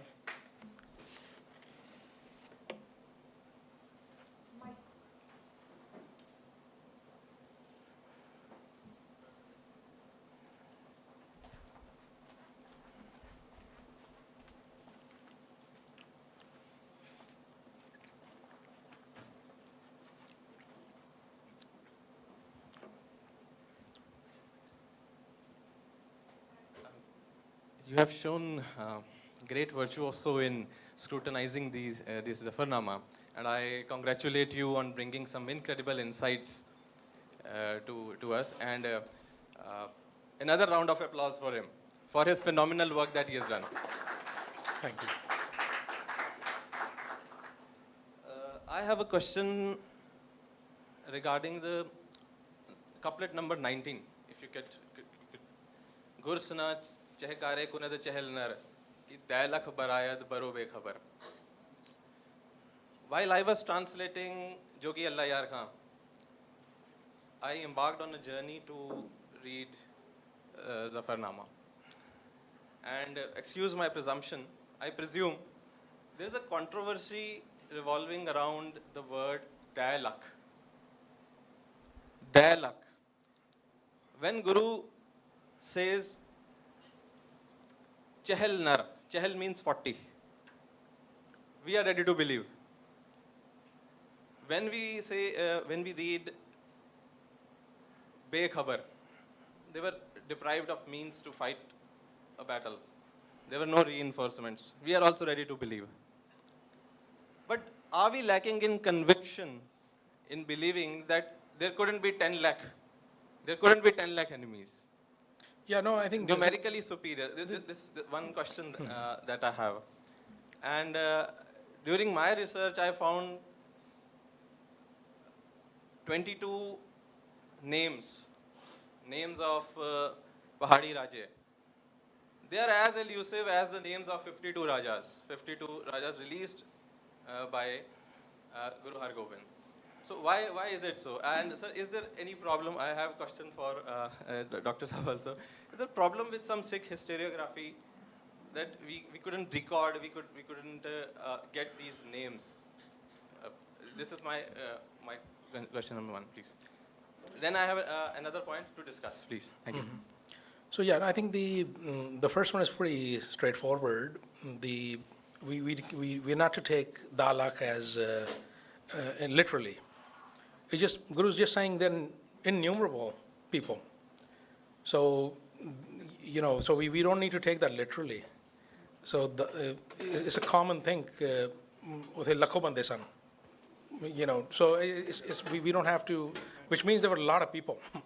So yeah, so we, and then the question around the Guru Har Gobind's, so the problem is that there are certain texts that are more reliable than others. So Senapati's Gursoba, for example, is very reliable, and it is recording quite a bit of detail about the Pahadi Rajas, the battles being fought. So if I were to look at the names of the Pahadi Rajas and find those, I would focus on Senapati as the text.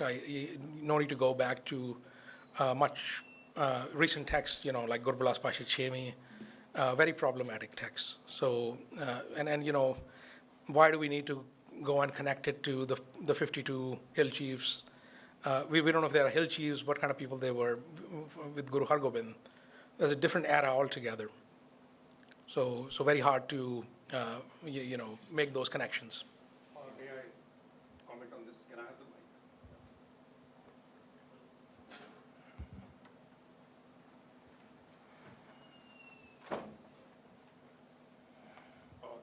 Thank you, Dr. Thank you very much. Is this working? Yeah. This thing. You ought to be a little near. Oh, well, I probably don't need it. You see, there is a geopolitical context to this.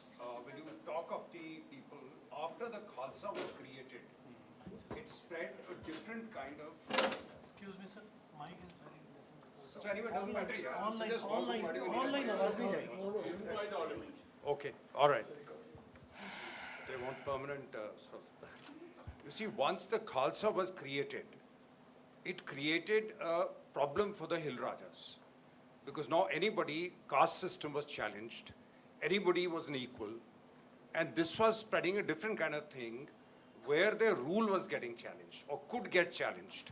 So although Bilaspur Maharaja had given originally, all of them were not with the Mughal rulers. And that's why if you notice, mostly even earlier, the Gurus are along the hills. Because along the GT road, the Mughal army would march. But closer to the hills, you were protected because on the backside you had the Rajas of the hills. Not all of them supported the Sikhs, but wherever they did, Anandpur Sahib, Kiratpur Sahib, that was all given by the Hill Rajas.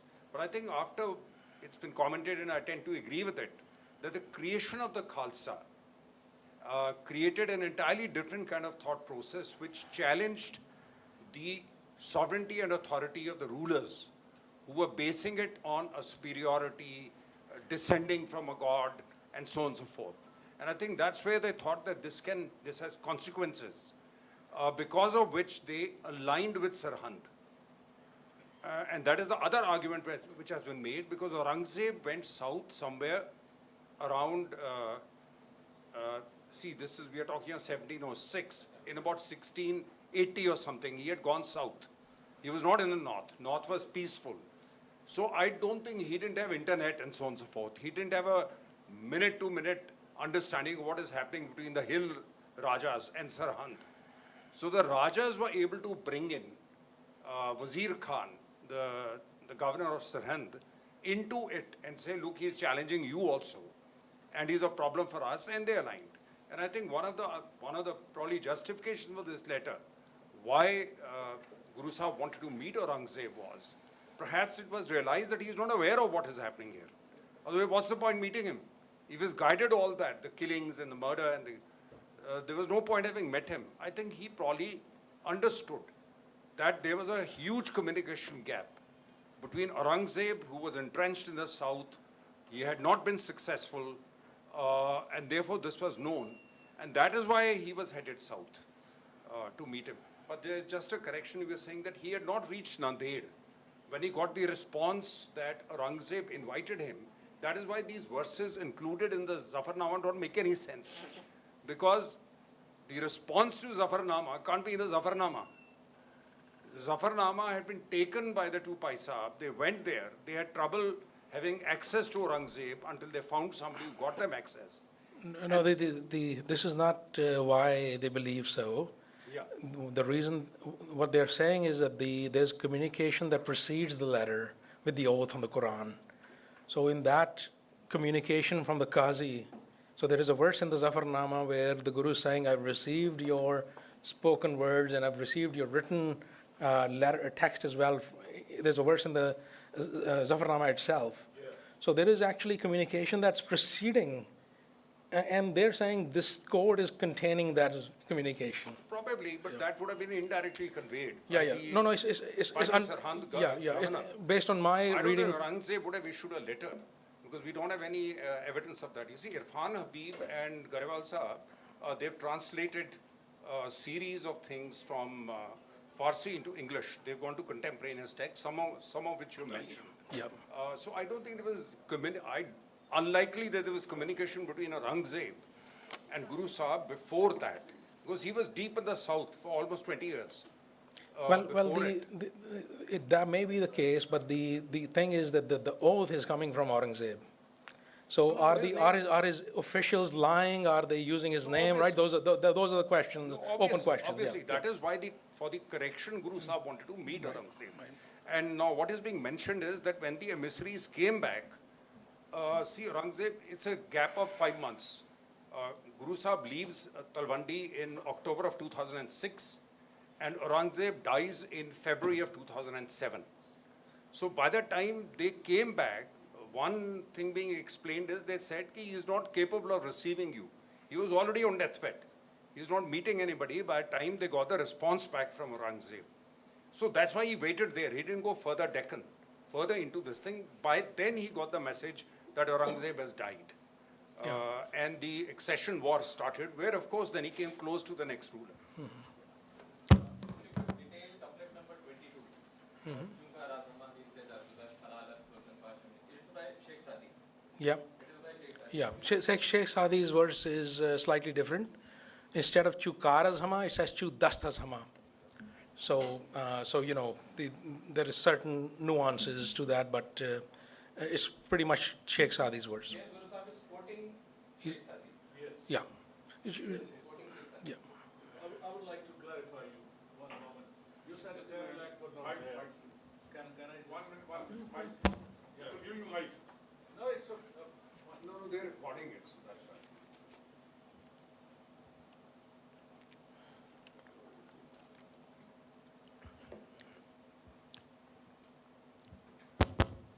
Yeah. The olden times, the forces were counted by the miles they were spread. There was no counting like 1 lakh, 7 lakh, or 10 lakh. If supposing in 1 mile about a lakh people are adjusted, and it is 10 miles surrounded, it will be counted as 10 lakh.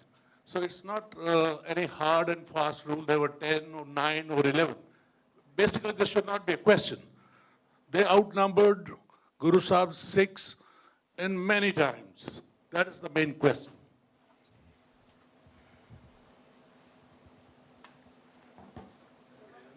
He wanted to ask a question. ਇੱਥੇ ਦੇਣਾ ਜੀ ਇਹਨਾਂ ਨੂੰ। ਸਤਿ ਸ਼੍ਰੀ ਅਕਾਲ। ਮੇਰਾ ਜਿਹੜਾ question ਆ ਉਹ ਇੰਟਰਪ੍ਰੀਟੇਸ਼ਨ ਨਾਲ ਜੁੜਿਆ ਹੋਇਆ, ਕਿਉਂਕਿ ਇਹਦੀ ਇੱਕ ਆਪਣੀ ਤਰੀਕੇ ਦੀ ਵੱਖਰੀ ਪੋਲਿਟਿਕਸ ਇੰਟਰਪ੍ਰੀਟੇਸ਼ਨਸ ਦੀ। ਮੇਰੇ ਸ਼ੇਅਰ ਪ੍ਰੋਪਰਲੀ ਯਾਦ ਨਹੀਂ, ਪਰ ਗੁਰੂ ਸਾਹਿਬ ਦੇ ਜ਼ਫਰਨਾਮੇ 'ਚ ਇੱਕ ਗੱਲ ਖਾਸ ਤੌਰ 'ਤੇ ਆਉਂਦੀ ਹੈ ਵੀ ਮੈਂ ਤੂੰ ਪੰਜਾਬ ਨੂੰ ਜਾਣਦਾ ਨਹੀਂ, ਤੇਰੇ ਪੈਰਾਂ ਥੱਲੇ ਅੱਗ ਮਚਾ ਦਿਆਂਗਾ। ਇੱਕ ਸ਼ੇਅਰ ਆਉਂਦਾ ਉਹਦੇ ਵਿੱਚ, ਮਤਲਬ ਜਦੋਂ ਜ਼ਫਰਨਾਮਾ ਸਾਹਿਬ ਦੇ ਵਿੱਚ। ਬਟ ਜਦੋਂ ਉਹ ਭਾਈ ਵੀਰ ਸਿੰਘ ਹੋਣੀ ਵਿਆਖਿਆ ਕਰਦੇ ਨੇ, ਉਹ ਬਹੁਤ ਪੋਲਾਈਟ, ਸਪਿਰਿਚੁਅਲੀ। ਪਿਆਰਾ ਸਿੰਘ ਪਦਮ ਨਿਊਟਰਲ ਰਹਿੰਦੇ ਨੇ। ਸੋ ਗਿਆਨੀ ਲਾਲ ਸਿੰਘ ਹੋਣੀ ਬਹੁਤਾ ਉਹਦੇ ਬਾਰੇ ਕਨਫਰਮ ਨਹੀਂ ਕਰਦੇ। ਇਸ ਜਿਹੜੀ ਉਹਨਾਂ ਨੇ ਇੱਕ ਚੈਲੰਜ ਕੀਤਾ ਵੀ ਤੁਸੀਂ ਪੰਜਾਬ ਨੂੰ ਤੂੰ ਜਾਣਦਾ ਨਹੀਂ, ਤੇਰੇ ਪੈਰਾਂ 'ਤੇ ਅੱਗ ਮਚਾ ਦਿਆਂਗਾ। ਤੁਸੀਂ ਇਸ ਵਿਆਖਿਆ ਨੂੰ ਕਿਵੇਂ ਵੇਖਦੇ ਹੋ? Thank you. ਉਹ ਸ਼ੇਰ ਜਿਹੜਾ ਹੈ, ਚੀਹਾ ਸ਼ੋਧ ਕੇ ਬਾਚੇਗਾਨ ਕੋਸ਼ਤ ਚਾਰ, ਬਾਕੀ ਨਵਾਂ ਦਾ ਬੇਚੀਦਾ ਮਾਰ, ਕਿ ਇਹ ਕੀ ਹੋਇਆ? ਹਾਂ। ਸੋ ਉਹ ਉਸ ਤੋਂ ਬਾਅਦ ਫਿਰ ਇੱਕ ਸ਼ੇਰ ਹੈ ਜਿਹੜਾ ਨਾ ਕਿ ਬਈ ਇਹ ਚਿੰਗਾਰੀਆਂ ਜਿਹੜੀਆਂ ਨੇ ਇਹ ਤੂੰ ਚਲਾ ਰਿਹਾ ਜਾਂ ਤੂੰ ਉਹਨਾਂ ਨੂੰ ਅੱਗ ਦੇ ਰਿਹਾ। ਅਤੇ ਇਹ ਜਿਹੜਾ ਇਹ ਜਿਹੜਾ ਇਹ ਵਰਸ ਵੀ ਜਿਹੜੀ ਹੈ ਨਾ, ਇਹਦੇ ਵਿੱਚ ਗ੍ਰਾਮਰ ਦੀ ਪ੍ਰੋਬਲਮ ਸੀ, ਮੀਟਰ ਦੀ ਪ੍ਰੋਬਲਮ ਸੀ, ਅਤੇ ਉਹ ਮੈਂ ਇਹਦੇ 'ਤੇ ਵੀ ਕੰਮ ਕੀਤਾ। ਅਤੇ ਸੋ ਕਨਸੈਪਚੁਅਲੀ ਜਿਹੜੀ ਤੁਸੀਂ ਗੱਲ ਕਰ ਰਹੇ ਹੋ, ਕਿਉਂਕਿ ਉਹ ਇਹ ਛੋਟੇ ਸਾਹਿਬਜ਼ਾਦੇ, 4 ਸਾਹਿਬਜ਼ਾਦਿਆਂ ਦਾ ਜ਼ਿਕਰ ਹੈ, ਉਸ ਤੋਂ ਬਾਅਦ ਇਹ ਦੂਜੀ ਜਿਹੜੀ ਵਰਸ ਹੈ ਇਹ ਆਉਂਦੀ ਹੈ। ਸੋ ਕੰਟੀਨਿਊਟੀ ਹੈ। ਹੁਣ ਉਹਦੇ ਵਿੱਚ ਕੀ ਹੈ ਕਿ ਮੈਂ ਨਾ ਕਈ ਜਣੇ ਸਨ ਯੂਨੀਵਰਸਿਟੀ ਆਫ ਤਹਿਰਾਨ ਵਿੱਚ, ਅਤੇ ਉਹਨਾਂ ਨੂੰ ਮੈਂ ਡਿਸਕਸ ਕਰ ਰਿਹਾ ਸੀ ਵਰਸ ਜਿਹੜੀ ਇਹ ਪੇਚੀਦਾ ਮਾਰ ਵਾਲੀ ਵਰਸ ਹੈ ਜਿਹੜੀ। ਅਤੇ ਉਹ ਕਹਿੰਦੇ ਵੀ ਸਾਡੇ ਵਿੱਚ ਜਿਹੜਾ ਸਨੇਕ ਦਾ ਸਿੰਬਲ ਹੈ ਈਰਾਨ ਵਿੱਚ ਜਾਂ ਪਰਸ਼ੀਅਨ ਟੈਕਸਟਸ ਵਿੱਚ, ਇਹ ਬੜਾ ਨੈਗੇਟਿਵ ਹੈ। ਅਤੇ ਪਰ ਸਾਡੇ ਵਿੱਚ ਤਾਂ ਨਹੀਂ ਹੈ ਇਸ ਤਰ੍ਹਾਂ। ਅਸੀਂ ਆਮ ਜਿਹੜੀ ਟ੍ਰੈਡੀਸ਼ਨ, ਜਿਹੜੀ ਸਿੱਖ ਟ੍ਰੈਡੀਸ਼ਨ ਹੈ, ਇਹਨੂੰ ਇਵੇਂ ਕਰਦੀ ਹੈ ਕਿ ਵੀ ਤੂੰ ਕੀ ਹੋਇਆ ਔਰੰਗਜ਼ੇਬ, ਤੂੰ 4 ਸਾਹਿਬਜ਼ਾਦੇ ਮਾਰਤੇ। ਪਰ ਇਹ ਜਿਹੜਾ ਪੇਚੀਦਾ ਮਾਰ ਜਿਹੜਾ ਖਾਲਸਾ ਹੈ ਇਹ ਹਜੇ ਜ਼ਿੰਦਾ ਹੈ। ਅਤੇ ਜਿਹੜਾ ਸਾਡੇ ਵਿੱਚ ਨਿਹੰਗ ਹੈ, ਉਹਦਾ ਲਿਟਰਲ ਜਿਹੜਾ ਮੀਨਿੰਗ ਹੈ ਉਹ ਇੱਕ ਕੋਬਰਾ ਹੈ। ਸੋ ਸਾਨੂੰ ਆਪਣੀ ਟ੍ਰੈਡੀਸ਼ਨ ਨੂੰ ਵੀ ਦੇਖਣਾ ਹੈ। ਅਤੇ ਫਿਰ ਉਸ ਤੋਂ ਬਾਅਦ ਫਿਰ ਜਿਹੜੀ ਵਰਸ ਆਉਂਦੀ ਹੈ, ਹਾਲਾਂਕਿ ਮੈਂ ਇਹਦੀ ਜਿਹੜੀ ਟ੍ਰੈਡੀਸ਼ਨਲ ਜਿਹੜੀ ਛਪੀ ਹੈ ਭਾਈ ਵੀਰ ਸਿੰਘ ਦੇ ਟੈਕਸਟ ਵਿੱਚ ਜਾਂ ਹੋਰ ਫੋਲੋ ਔਨ ਟੈਕਸਟ ਵਿੱਚ, ਉਹਦੇ 'ਚ ਪ੍ਰੋਬਲਮਸ ਨੇ ਗ੍ਰਾਮੈਟਿਕਲੀ ਜਾਂ ਦੂਜੀਆਂ। ਪਰ ਬਾਏ ਐਂਡ ਲਾਰਜ ਇਹੀ ਕਹਿ ਰਹੀ ਹੈ ਕਿ ਔਰੰਗਜ਼ੇਬ, ਤੂੰ ਇਹ ਜਿਹੜੀਆਂ ਚਿੰਗਾਰੀਆਂ ਸ਼ੁਰੂ ਕੀਤੀਆਂ ਨੇ, ਜਲਾਈਆਂ ਨੇ, ਜਿਹਨੂੰ ਤੂੰ ਅੱਗ ਦਿੱਤੀ ਹੈ, ਇਹ ਤੈਨੂੰ ਹੀ ਜਲਾ ਦੇਣਗੀਆਂ। ਸੋ ਇਹਦਾ ਕੰਟੈਕਸਟ ਇਹ ਹੈ।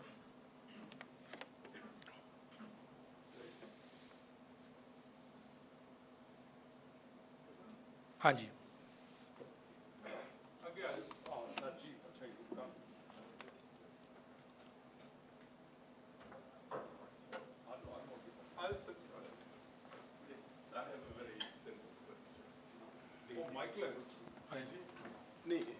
The question is, thank you, Jay. With all the different translations, the essence is still the same. Is that right? Depends on the verse. The general message is the same, right? This challenge to Aurangzeb. Yeah, of course. And the things. Well, again, right, so the question is the essence the same?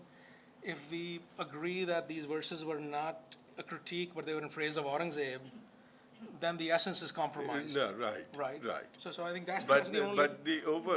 because part of, I'm no scholar, you know, and in our Sukhmani Sahib, it is written, the vision of the Lord is according to the light granted to you.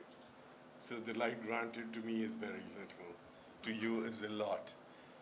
Part of the challenge I face is many times we get into such details of interpretation that we miss the basic points of Sikhi. So today, I was approached by many different scholars many times.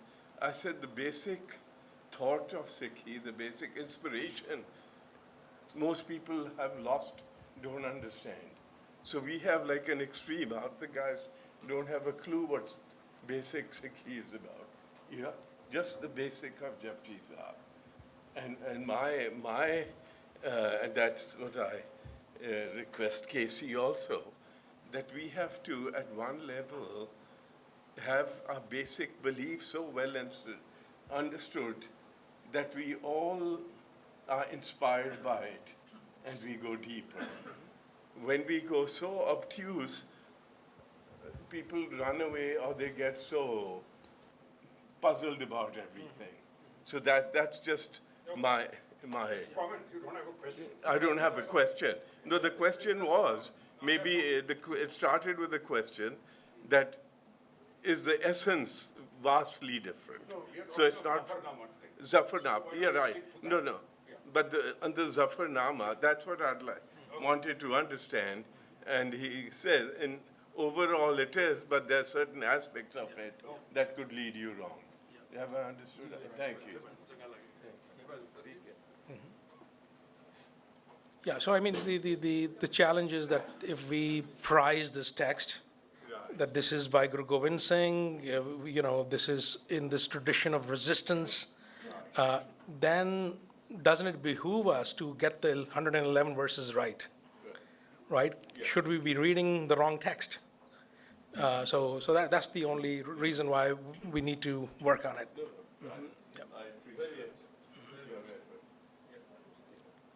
Other questions?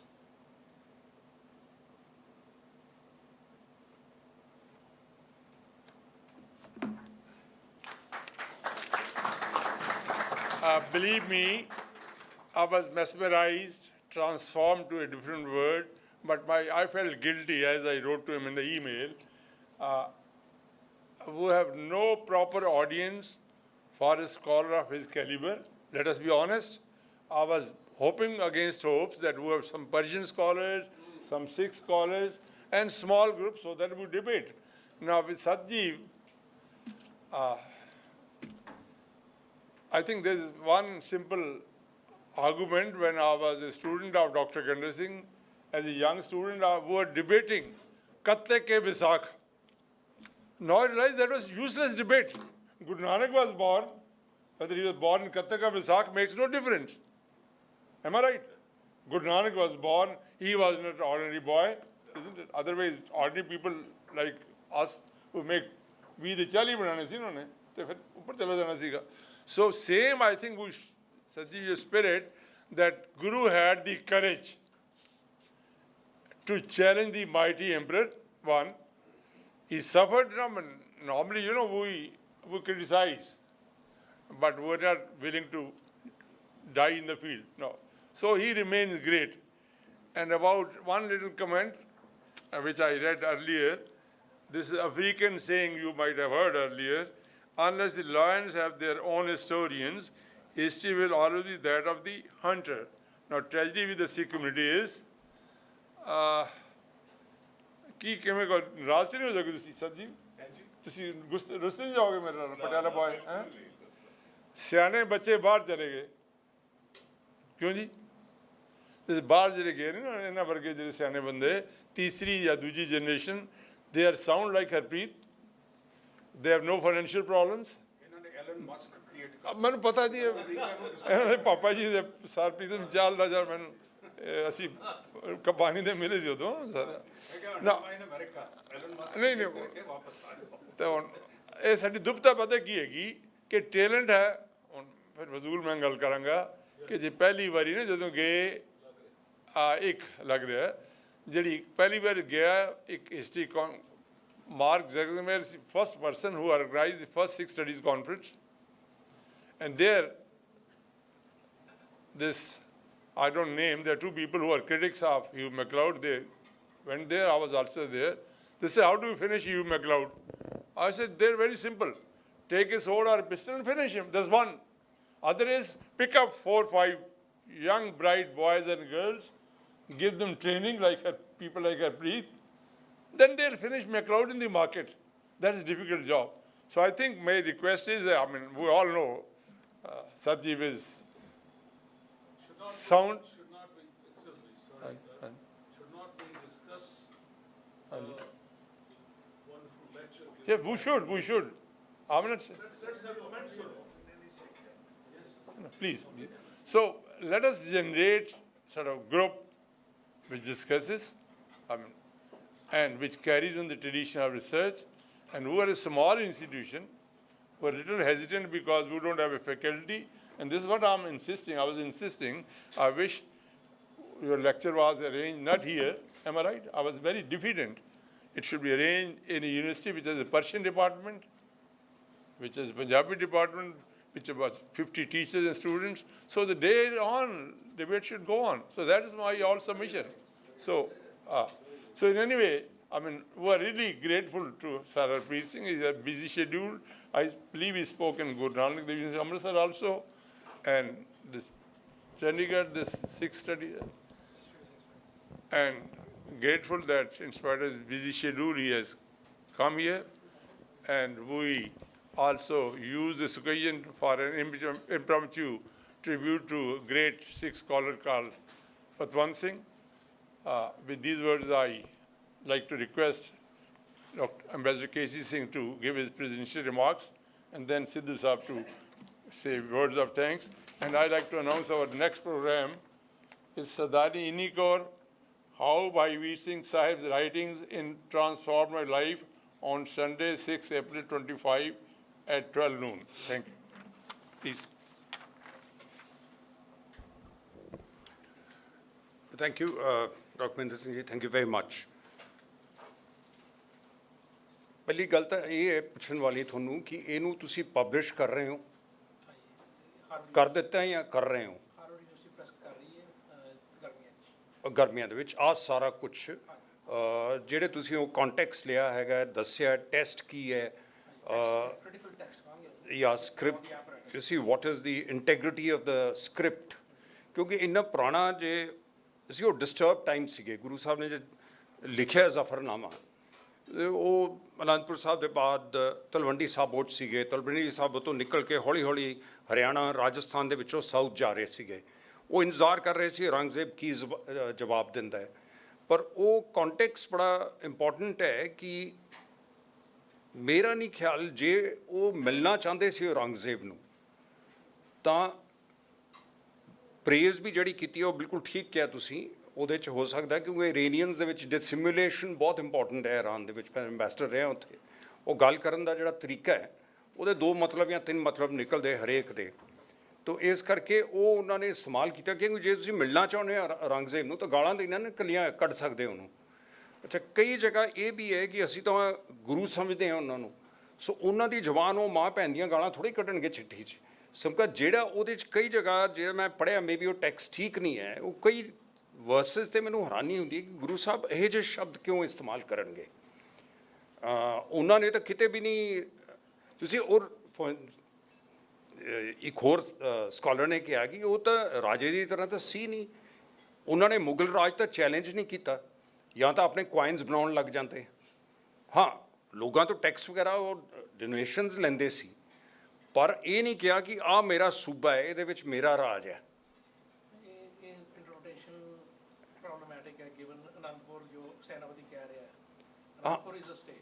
ਨਹੀਂ, ਪਰ ਉਹਦੀ ਕੋਈ boundary ਨਹੀਂ ਹੈ। ਉਹ ਹੈਗੇ ਹੈ, ਪਰ ਉਹ ਸਿੱਖ ਤਾਂ ਸਾਰੇ ਪੰਜਾਬ ਤੋਂ ਆਉਂਦੇ ਸੀ ਨਾ। ਜਦ ਹੋਲਾ ਮਹੱਲਾ ਹੋਇਆ, ਇਕੱਲੇ ਉਸ ਏਰੀਏ 'ਤੇ ਨਹੀਂ ਸੀ ਆਉਂਦੇ, ਬੰਦੇ ਕਨਵਰਟ ਹੋ ਰਹੇ ਸੀ। It was an open ended border because the conversion was going on and new people were joining him. ਫਿਰ ਖਾਲਸਾ ਕ੍ਰੀਏਟ ਕੀਤਾ, ਉਹਦੇ ਬਾਅਦ ਫਿਰ ਉਹ ਖਾਲਸੇ ਬਣੇ। ਉਸੇ ਦੇ ਥ੍ਰੈਟ 'ਚ ਜਿਵੇਂ ਮੈਂ ਦੱਸਿਆ, ਉਹ ਜਿਹੜੇ ਪਹਾੜੀ ਰਾਜੇ ਉਸੇ ਤੋਂ ਡਰੇ। ਫਿਰ ਉਹਨਾਂ ਨੇ ਕਿਹਾ ਕਿ ਇਹ ਤਾਂ ਵਧੀ ਜਾਏਗਾ, ਇਹਦਾ ਕੀ ਹੋਏਗਾ।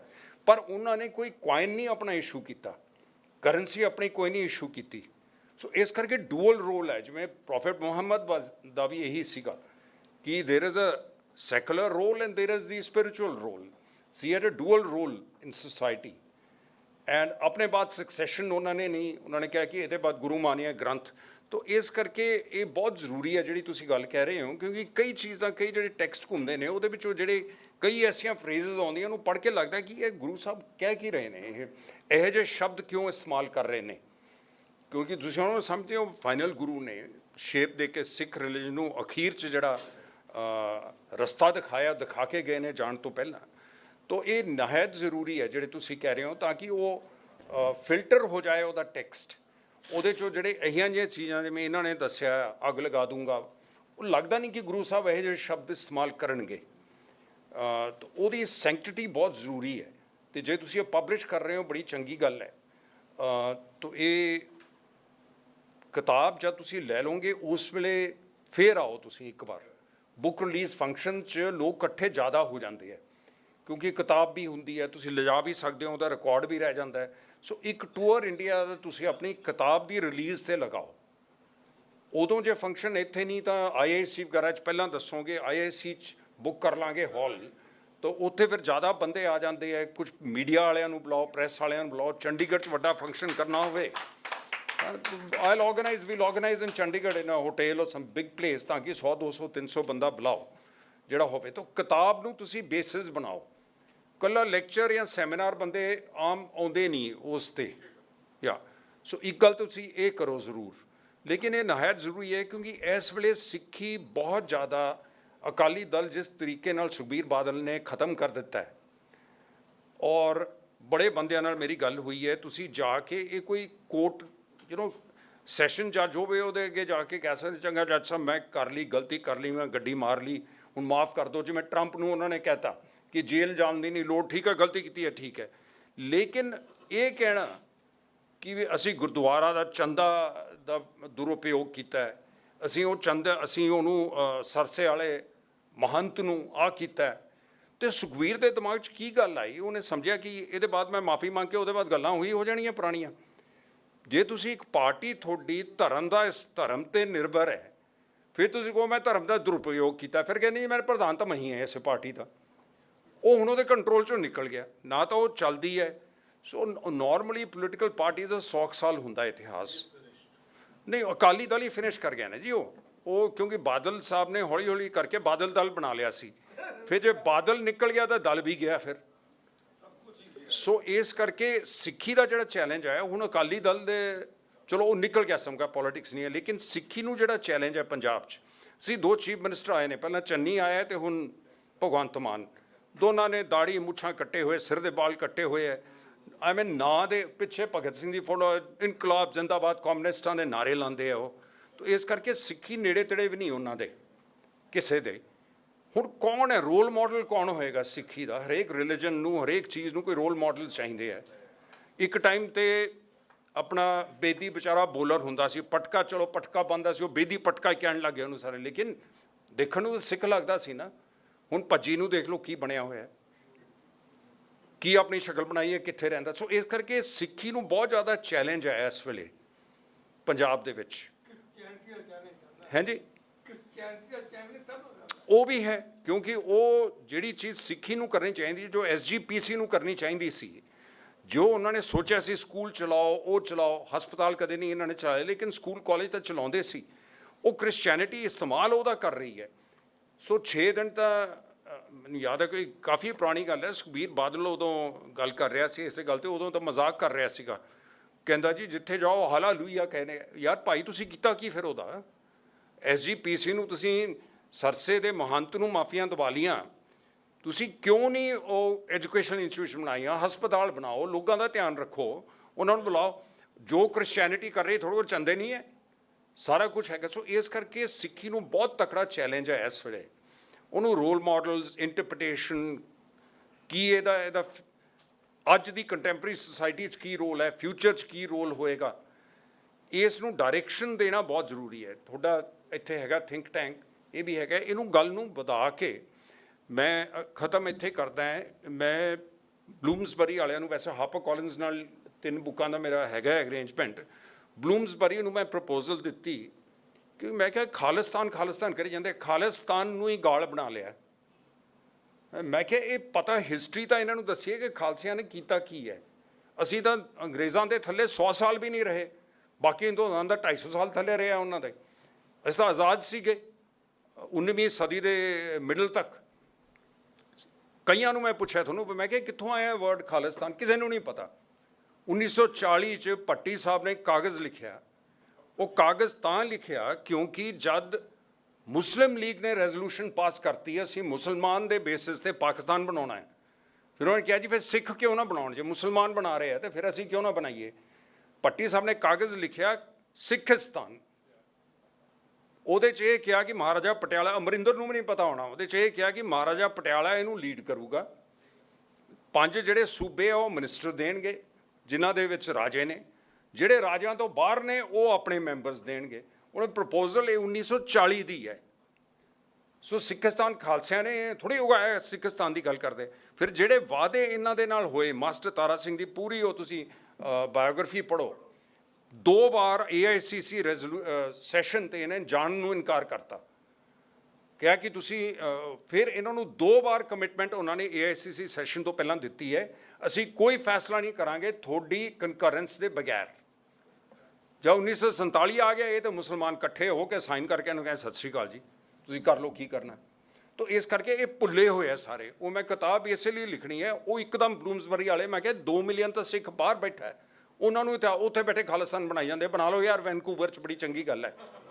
ਹਾਂ ਆ ਬਣਿਆ ਬਣਾਇਆ, ਮੈਂ ਤਾਂ TV ਤੇ ਕਿਹਾ, ਮੈਂ ਕਿਹਾ ਉੱਥੇ ਬਣਦਾ ਹੁੰਦਾ ਜੇ ਤੁਸੀਂ ਰਹੋ ਜਾਂ ਕਿਤੇ ਹੋਰ ਤੀਜੀ ਜਗ੍ਹਾ ਬਣਦਾ ਹੁੰਦਾ ਜਾ ਕੇ, ਇੱਥੋਂ ਤੁਸੀਂ ਛੱਡ ਕੇ ਗਏ ਹੋ, ਉੱਥੇ ਤੁਹਾਡਾ ਰਾਜ ਹੈ, ਕਰ ਲਓ ਕਾਬੂ। ਹੁਣ ਤਾਂ ਉਹ ਟਰੰਪ ਹੀ ਕਹਿੰਦਾ ਮੈਂ ਇਹਨਾਂ ਨੂੰ, ਉਹਨੂੰ ਕਹੋ ਜੀ ਇੱਧਰਲਾ ਤੁਸੀਂ ਇਨੈਕਸ ਕਰ ਲਓ, ਇੱਥੇ ਖਾਲਿਸਤਾਨ ਕਰ ਦਿੰਦੇ ਹਾਂ ਅਸੀਂ ਵੈਨਕੂਵਰ 'ਚ। ਟਰੰਪ ਦੇ ਮੇਰਾ ਮਤਲਬ ਵੀ ਜੇ ਆਈਡੀਆ ਤੁਸੀਂ ਕੋਈ ਉਹ ਕਰਨਾ ਹੈ, ਤੁਸੀਂ ਕਹੇ ਜੋ ਆਈਡੀਆ ਇਹ ਖਾਲਿਸਤਾਨ ਦਾ ਮਤਲਬ ਕੀ ਹੈ, ਮੈਂ ਉਹਨੂੰ ਡਿਵੈਲਪ ਕਰੂੰਗਾ ਉਹਦੇ ਕਿਤਾਬ ਦੇ ਵਿੱਚ। ਖਾਲਿਸਤਾਨ ਮਤਲਬ ਆਈਡੀਅਲ ਸਟੇਟ। 2 ਸਾਡੇ ਤਖਤ ਪੰਜਾਬ ਤੋਂ ਬਾਹਰ ਨੇ। ਗੁਰੂ ਨਾਨਕ ਦੀਆਂ ਚੀਜ਼ਾਂ ਪਹਿਲਾਂ ਅਸੀਂ ਪਾਕਿਸਤਾਨ 'ਚ ਛੱਡਤੀਆਂ, ਹੁਣ ਨੰਦੇੜ ਤੇ ਪਟਨਾ ਸਾਹਿਬ ਨੂੰ ਹਿੰਦੁਸਤਾਨ ਛੱਡ ਦਾਂਗੇ, ਫਿਰ ਹੈਲੀਕਾਪਟਰਾਂ 'ਤੇ ਚੜ੍ਹ ਕੇ ਬਾਹਰ ਜਾਵਾਂਗੇ। ਇੱਧਰ ਪਾਕਿਸਤਾਨ ਹੈ, ਇੱਧਰ ਹਿੰਦੁਸਤਾਨ ਹੈ। ਤਾਂ ਇਸ ਕਰਕੇ ਕਿਉਂ ਪੂਰਾ ਹਿੰਦੁਸਤਾਨ ਸਾਡਾ ਹੈ, 2 ਤਖਤ ਸਾਡੇ ਹਿੰਦੁਸਤਾਨ 'ਚ ਨੇ। ਤੁਸੀਂ ਸੂਬਾ ਇਹੋ ਜਿਹਾ ਚਲਾਓ। ਇਸ ਵੇਲੇ ਸ਼ਾਇਦ ਤੁਹਾਨੂੰ ਪਤਾ ਕਿ ਨਹੀਂ ਪਤਾ, ਇੱਕ ਨੈਗੇਟਿਵ ਚੀਜ਼, ਵੈਸੇ ਉਹ ਪੋਜ਼ੀਟਿਵ ਵੀ ਹੈ, ਬਹੁਤ ਮੁਸਲਮਾਨ ਪੰਜਾਬ 'ਚ ਮੂਵ ਕਰ ਰਿਹਾ, ਕਿਉਂਕਿ ਉਹਨੂੰ ਜਿੰਨਾ UP 'ਚ ਕੁੱਟ ਰਹੇ ਨੇ ਇਹ। ਪੰਜਾਬ ਦੇ ਸ਼ਹਿਰਾਂ ਦੇ ਵਿੱਚ ਜਿਹੜੀ ਰਿਪੋਰਟ ਆਉਂਦੀ ਹੈ, ਉਹ ਕਹਿੰਦੇ ਜੀ ਮੁਸਲਿਮ ਪਾਪੂਲੇਸ਼ਨ ਬਹੁਤ ਵੱਧ ਗਈ ਹੈ, ਉਹ ਨੌਕਰੀਆਂ ਨਹੀਂ ਲੱਭ ਰਹੇ, ਉਹ ਵਿਚਾਰੇ ਖੁਦ ਹੀ ਆਪਣੇ ਹੱਥ ਨਾਲ ਕੰਮ ਕਰਦੇ ਨੇ, ਪਰ ਉਹ ਸੇਫ ਫੀਲ ਕਰ ਰਹੇ ਹੈ ਪੰਜਾਬ ਦੇ ਵਿੱਚ। ਉਹਦੇ ਨਾਲ ਪੰਜਾਬ ਦੀ ਆਬਾਦੀ 'ਚ ਤਬਦੀਲੀ ਆ ਰਹੀ ਹੈ। ਸਾਰੇ ਸ਼ਹਿਰਾਂ ਦੇ ਵਿੱਚ ਉਹ ਕਹਿੰਦੇ ਜੇ ਤੁਸੀਂ ਦੇਖੋ, ਮਸਜਿਦ 'ਚ ਦੇਖੋ, ਦੂਜੀ ਜਗ੍ਹਾ ਦੇਖੋ, ਬਹੁਤ ਜ਼ਿਆਦਾ ਬੰਦੇ ਸ਼ਿਫਟ ਕਰ ਗਏ ਨੇ ਸਿਕਿਉਰਿਟੀ ਕਰਕੇ। ਜਿੰਨਾ ਇਹ ਕੁੱਟ ਰਹੇ ਨੇ ਇੱਥੋਂ ਉਹਨਾਂ ਨੂੰ, ਉਹ ਵਿਚਾਰੇ ਉੱਧਰ ਨੂੰ ਜਾ ਰਹੇ ਨੇ। ਸੋ ਇਸ ਕਰਕੇ ਇਹਨਾਂ ਚੀਜ਼ਾਂ ਦੇ ਵਿੱਚ ਸਿੱਖੀ ਨੂੰ ਕਿਵੇਂ ਇੰਟੈਕਟ ਰੱਖਣਾ ਹੈ। ਅਸੀਂ ਤਾਂ ਅੰਪਾਇਰ ਹਾਂ ਇਸ ਦੇਸ਼ 'ਤੇ। ਅਸੀਂ ਜਦ ਝਗੜਾ ਹੁੰਦਾ ਦੂਜੇ ਕਮਿਊਨਿਟੀਜ਼ ਦੇ ਵਿੱਚ, ਮੈਂ ਲਾਸਟ ਗੱਲ ਤੁਹਾਨੂੰ ਦੱਸਦਾ, ਮੈਂ TV 'ਤੇ ਵੀ ਦੱਸੀ ਹੈ, ਮੈਂ ਪਾਕਿਸਤਾਨ ਗਿਆ ਜਦ ਐਡੀਸ਼ਨਲ ਸੈਕਟਰੀ ਸੀ, ਟਾਕਸ ਲਈ ਪਾਕਿਸਤਾਨ ਗਿਆ। ਉਹ ਬੜੀ ਇੱਜ਼ਤ ਕਰਦੇ ਆ, ਗੱਡੀਆਂ ਦੇ ਦਿੰਦੇ ਪੁਲਿਸ ਦੀਆਂ ਤੁਹਾਨੂੰ ਫਲਾਣਾ ਤਿਮਕਾ। ਜਦ ਮੈਂ ਗੱਲ ਕਰਕੇ ਉਹਨਾਂ ਦੇ ਫੋਰਨ ਆਫਿਸ 'ਚੋਂ ਬਾਹਰ ਨਿਕਲ ਲੱਗਿਆ, ਕਾਫੀ ਉਹਨਾਂ ਨੇ ਪ੍ਰੈਸ ਵਾਲੇ ਬੰਦੇ ਇਕੱਠੇ ਕੀਤੇ ਹੋਏ ਸੀ। ਇਹ ਗੱਲ ਹੈ 2006-07 ਦੀ। ਪਿੱਛੋਂ ਇੱਕ ਕਹਿੰਦਾ ਪਹਿਲੇ ਝਗੜਾ ਕਰਤੇ हैं फिर सिख को भेज देते हैं बात करने। मैं क्या गल सुन, इधर आ, अगे आ जरा। अच्छा वो अगे आया, मैं क्या गल सुन, हिंदुस्तान का आर्मी चीफ है जनरल जे सिंह, हिंदुस्तान का प्रधानमंत्री है मनमोहन सिंह। मैं क्या असीं सिख राज कर रहे हैं, क्यों ना आइए गल करन। अच्छा वो छोटा जो आ गया मुँह, क्यों ना आइए बई। सो इस करके ये बड़ा छोटापन है, ਜਿਹੜੇ ਬੰਦੇ ਬਾਹਰ ਬੈਠੇ ਹੈ, ਸਮੋਲ ਦਿਸ ਥਿੰਗ ਕਿ ਸਿੱਖ ਇੰਨੇ ਖੁੱਡ 'ਚ ਵੜ ਜਾਈਏ। ਅਸੀਂ ਕਿਉਂ ਵੜ ਜਾਈਏ? ਗੁਰੂ ਸਾਹਿਬ ਜਦ ਚਿੱਠੀ ਲਿਖ ਕੇ ਔਰੰਗਜ਼ੇਬ ਨੂੰ, ਕਿੱਥੇ ਉਹਨਾਂ ਨੂੰ ਮੈਸੇਜ ਆਇਆ? ਉਸ ਵੇਲੇ ਮੱਧ ਪ੍ਰਦੇਸ਼ ਸੀਗੇ, ਕਿਸੇ ਜਗ੍ਹਾ ਸਾਊਥ ਤਾਈਂ ਟਰੈਵਲ ਕਰਦੇ ਰਹੇ, ਨੰਦੇੜ ਤਾਈਂ ਗਏ, ਹੋਰ ਜਗ੍ਹਾ ਗਏ। ਪਹਿਲਾਂ ਗੁਰੂ ਨਾਨਕ ਤਾਂ ਹੋਰ ਵੀ ਹਿੰਦੁਸਤਾਨ ਤੋਂ ਬਾਹਰ ਗਏ। ਸੋ ਇਸ ਕਰਕੇ ਛੋਟਾਪਨ ਜਿਹੜਾ ਸਿੱਖਾਂ ਦੇ ਦਿਮਾਗ 'ਚ ਆ ਗਿਆ, ਇਹਦੇ ਲਈ ਤੁਹਾਡਾ ਇਹਨੂੰ ਇਕੱਲਾ ਇਸ 'ਤੇ ਨਾ ਲਿਮਿਟ ਕਰੋ।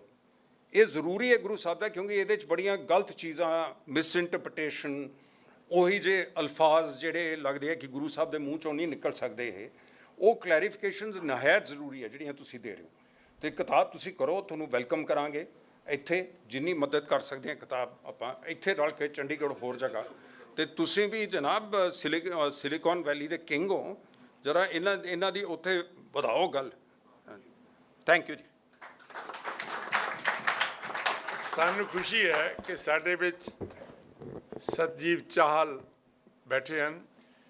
ਮੈਂ ਇਹਨਾਂ ਦੇ ਪਿਤਾ ਦੇ ਬੜੇ ਨੇੜਿਓਂ ਦਰਸ਼ਨ ਕੀਤੇ, ਪ੍ਰਕਾਸ਼ ਪ੍ਰੈਸ ਸੀ ਸ਼ਾਇਦ, ਅਤੇ ਡਾਕਟਰ ਗੰਡਾ ਸਿੰਘ ਘਰ ਆਉਂਦੇ ਹੁੰਦੇ ਸੀਗੇ। ਉਹਨਾਂ ਨੇ ਇੱਕ ਸੇਵਾ ਕੀਤੀ ਅਤੇ ਉਹਨਾਂ ਨੂੰ ਤਨਖਾਹੀਆਂ ਬਣਦੇ ਬਚ ਗਏ। ਉਹ ਕੀਤਾ ਕਿ ਉਹਨਾਂ ਨੇ ਅਮਰੀਕਨ ਸਿੱਖਾਂ ਲਈ ਗ੍ਰੰਥ ਸਾਹਿਬ ਤਿਆਰ ਕੀਤਾ, ਵੱਡੇ ਸਾਈਜ਼ ਦਾ, ਇੱਕ ਪਾਸੇ ਟੈਕਸਟ, ਦੂਜੇ ਪਾਸੇ ਅੰਗਰੇਜ਼ੀ, ਤੀਜੇ ਪਾਸੇ ਇੰਟਰਪ੍ਰੀਟੇਸ਼ਨ। ਕਿਉਂਕਿ ਬਹੁਤਾ ਮੈਂ ਗ੍ਰੰਥ ਸਾਹਿਬ 2 ਵਾਰੀ ਪੜ੍ਹਿਆ, ਸਮਝ ਨਹੀਂ ਆਉਂਦਾ। ਮੈਂ ਸੱਚੀ ਗੱਲ, ਪਾਠ ਇਸ ਤਰ੍ਹਾਂ ਨੇ ਕੀਤਾ, ਖੁੱਲ੍ਹਾ ਕੀਤਾ, ਕਾਪੀ ਨੋਟ ਲੈਂਦੇ, ਅਤੇ ਇਹਨਾਂ ਨੇ ਸੇਵਾ ਕੀਤੀ। ਹੁਣ ਬਚ ਗਏ ਕਿਉਂਕਿ ਪਾਵਰਫੁਲ ਬੰਦੇ ਸੀਗੇ, ਅਦਰਵਾਈਜ਼ ਕਹਿੰਦੇ ਤੁਸੀਂ ਗਲਤ ਕੰਮ ਕੀਤਾ। ਠੀਕ, ਤੋ ਇਹ ਅਮਰੀਕਾ ਵਿੱਚ ਸੇਵਾ ਕਰ ਰਹੇ ਹਨ, ਅਤੇ he is proud that from Patiala he is, I mean, he wouldn't like any more praises. I request our President, Mr. Sidhu, to presenting our books. आज नाल आ जाओ, केसी सिंह आ जाओ प्लीज, हिस्टोरिक नहीं नाल आ जाओ। मैं केसी सिंह ने इनवाइट किया। Thank you ji, thank you.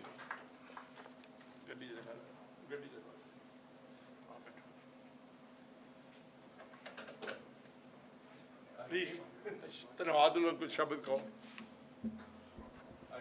Sidhu Sahib doctor Manmohan Singh ਦੇ ਅਚਾਨਕ ਜਾਣ ਤੋਂ ਬਾਅਦ ਰਲ ਮਿਲ ਕੇ ਕੰਸੈਂਸਸ ਹੋਇਆ ਕਿ ਸਾਡੇ 2 ਸੀਨੀਅਰ ਵਾਈਸ ਪ੍ਰੈਜ਼ੀਡੈਂਟ ਸਿੱਧੂ ਸਾਹਿਬ ਅਤੇ ਜਿੰਦਰਬੀਰ ਸਿੰਘ, ਉਹਨੇ ਕਿਹਾ ਨਹੀਂ ਅਸੀਂ ਜੋਲ ਸਾਹਿਬ ਨੂੰ ਬੇਨਤੀ ਕਰਨ ਪ੍ਰਧਾਨ ਬਣਨ।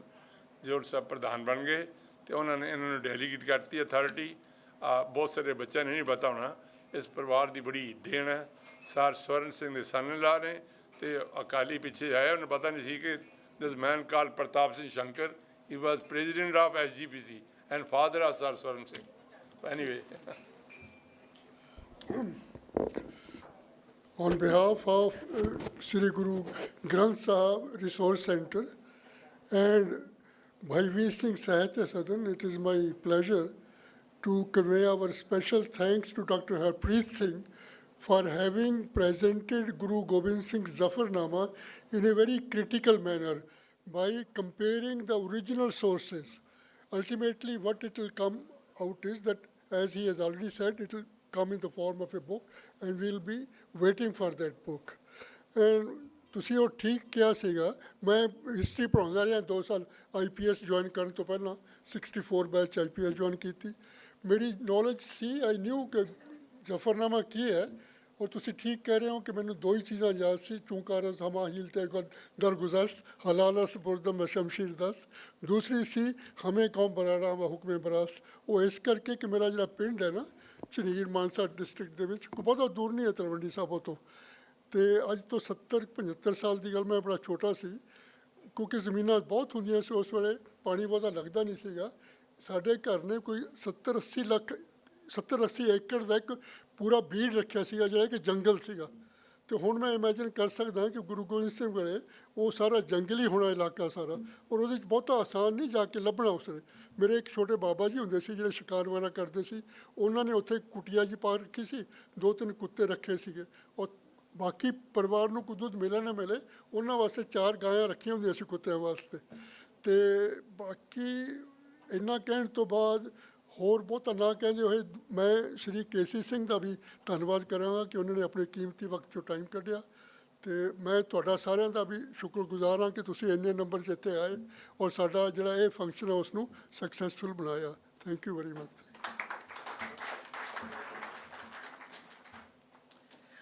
Thank you all. Please join us for a cup of tea now.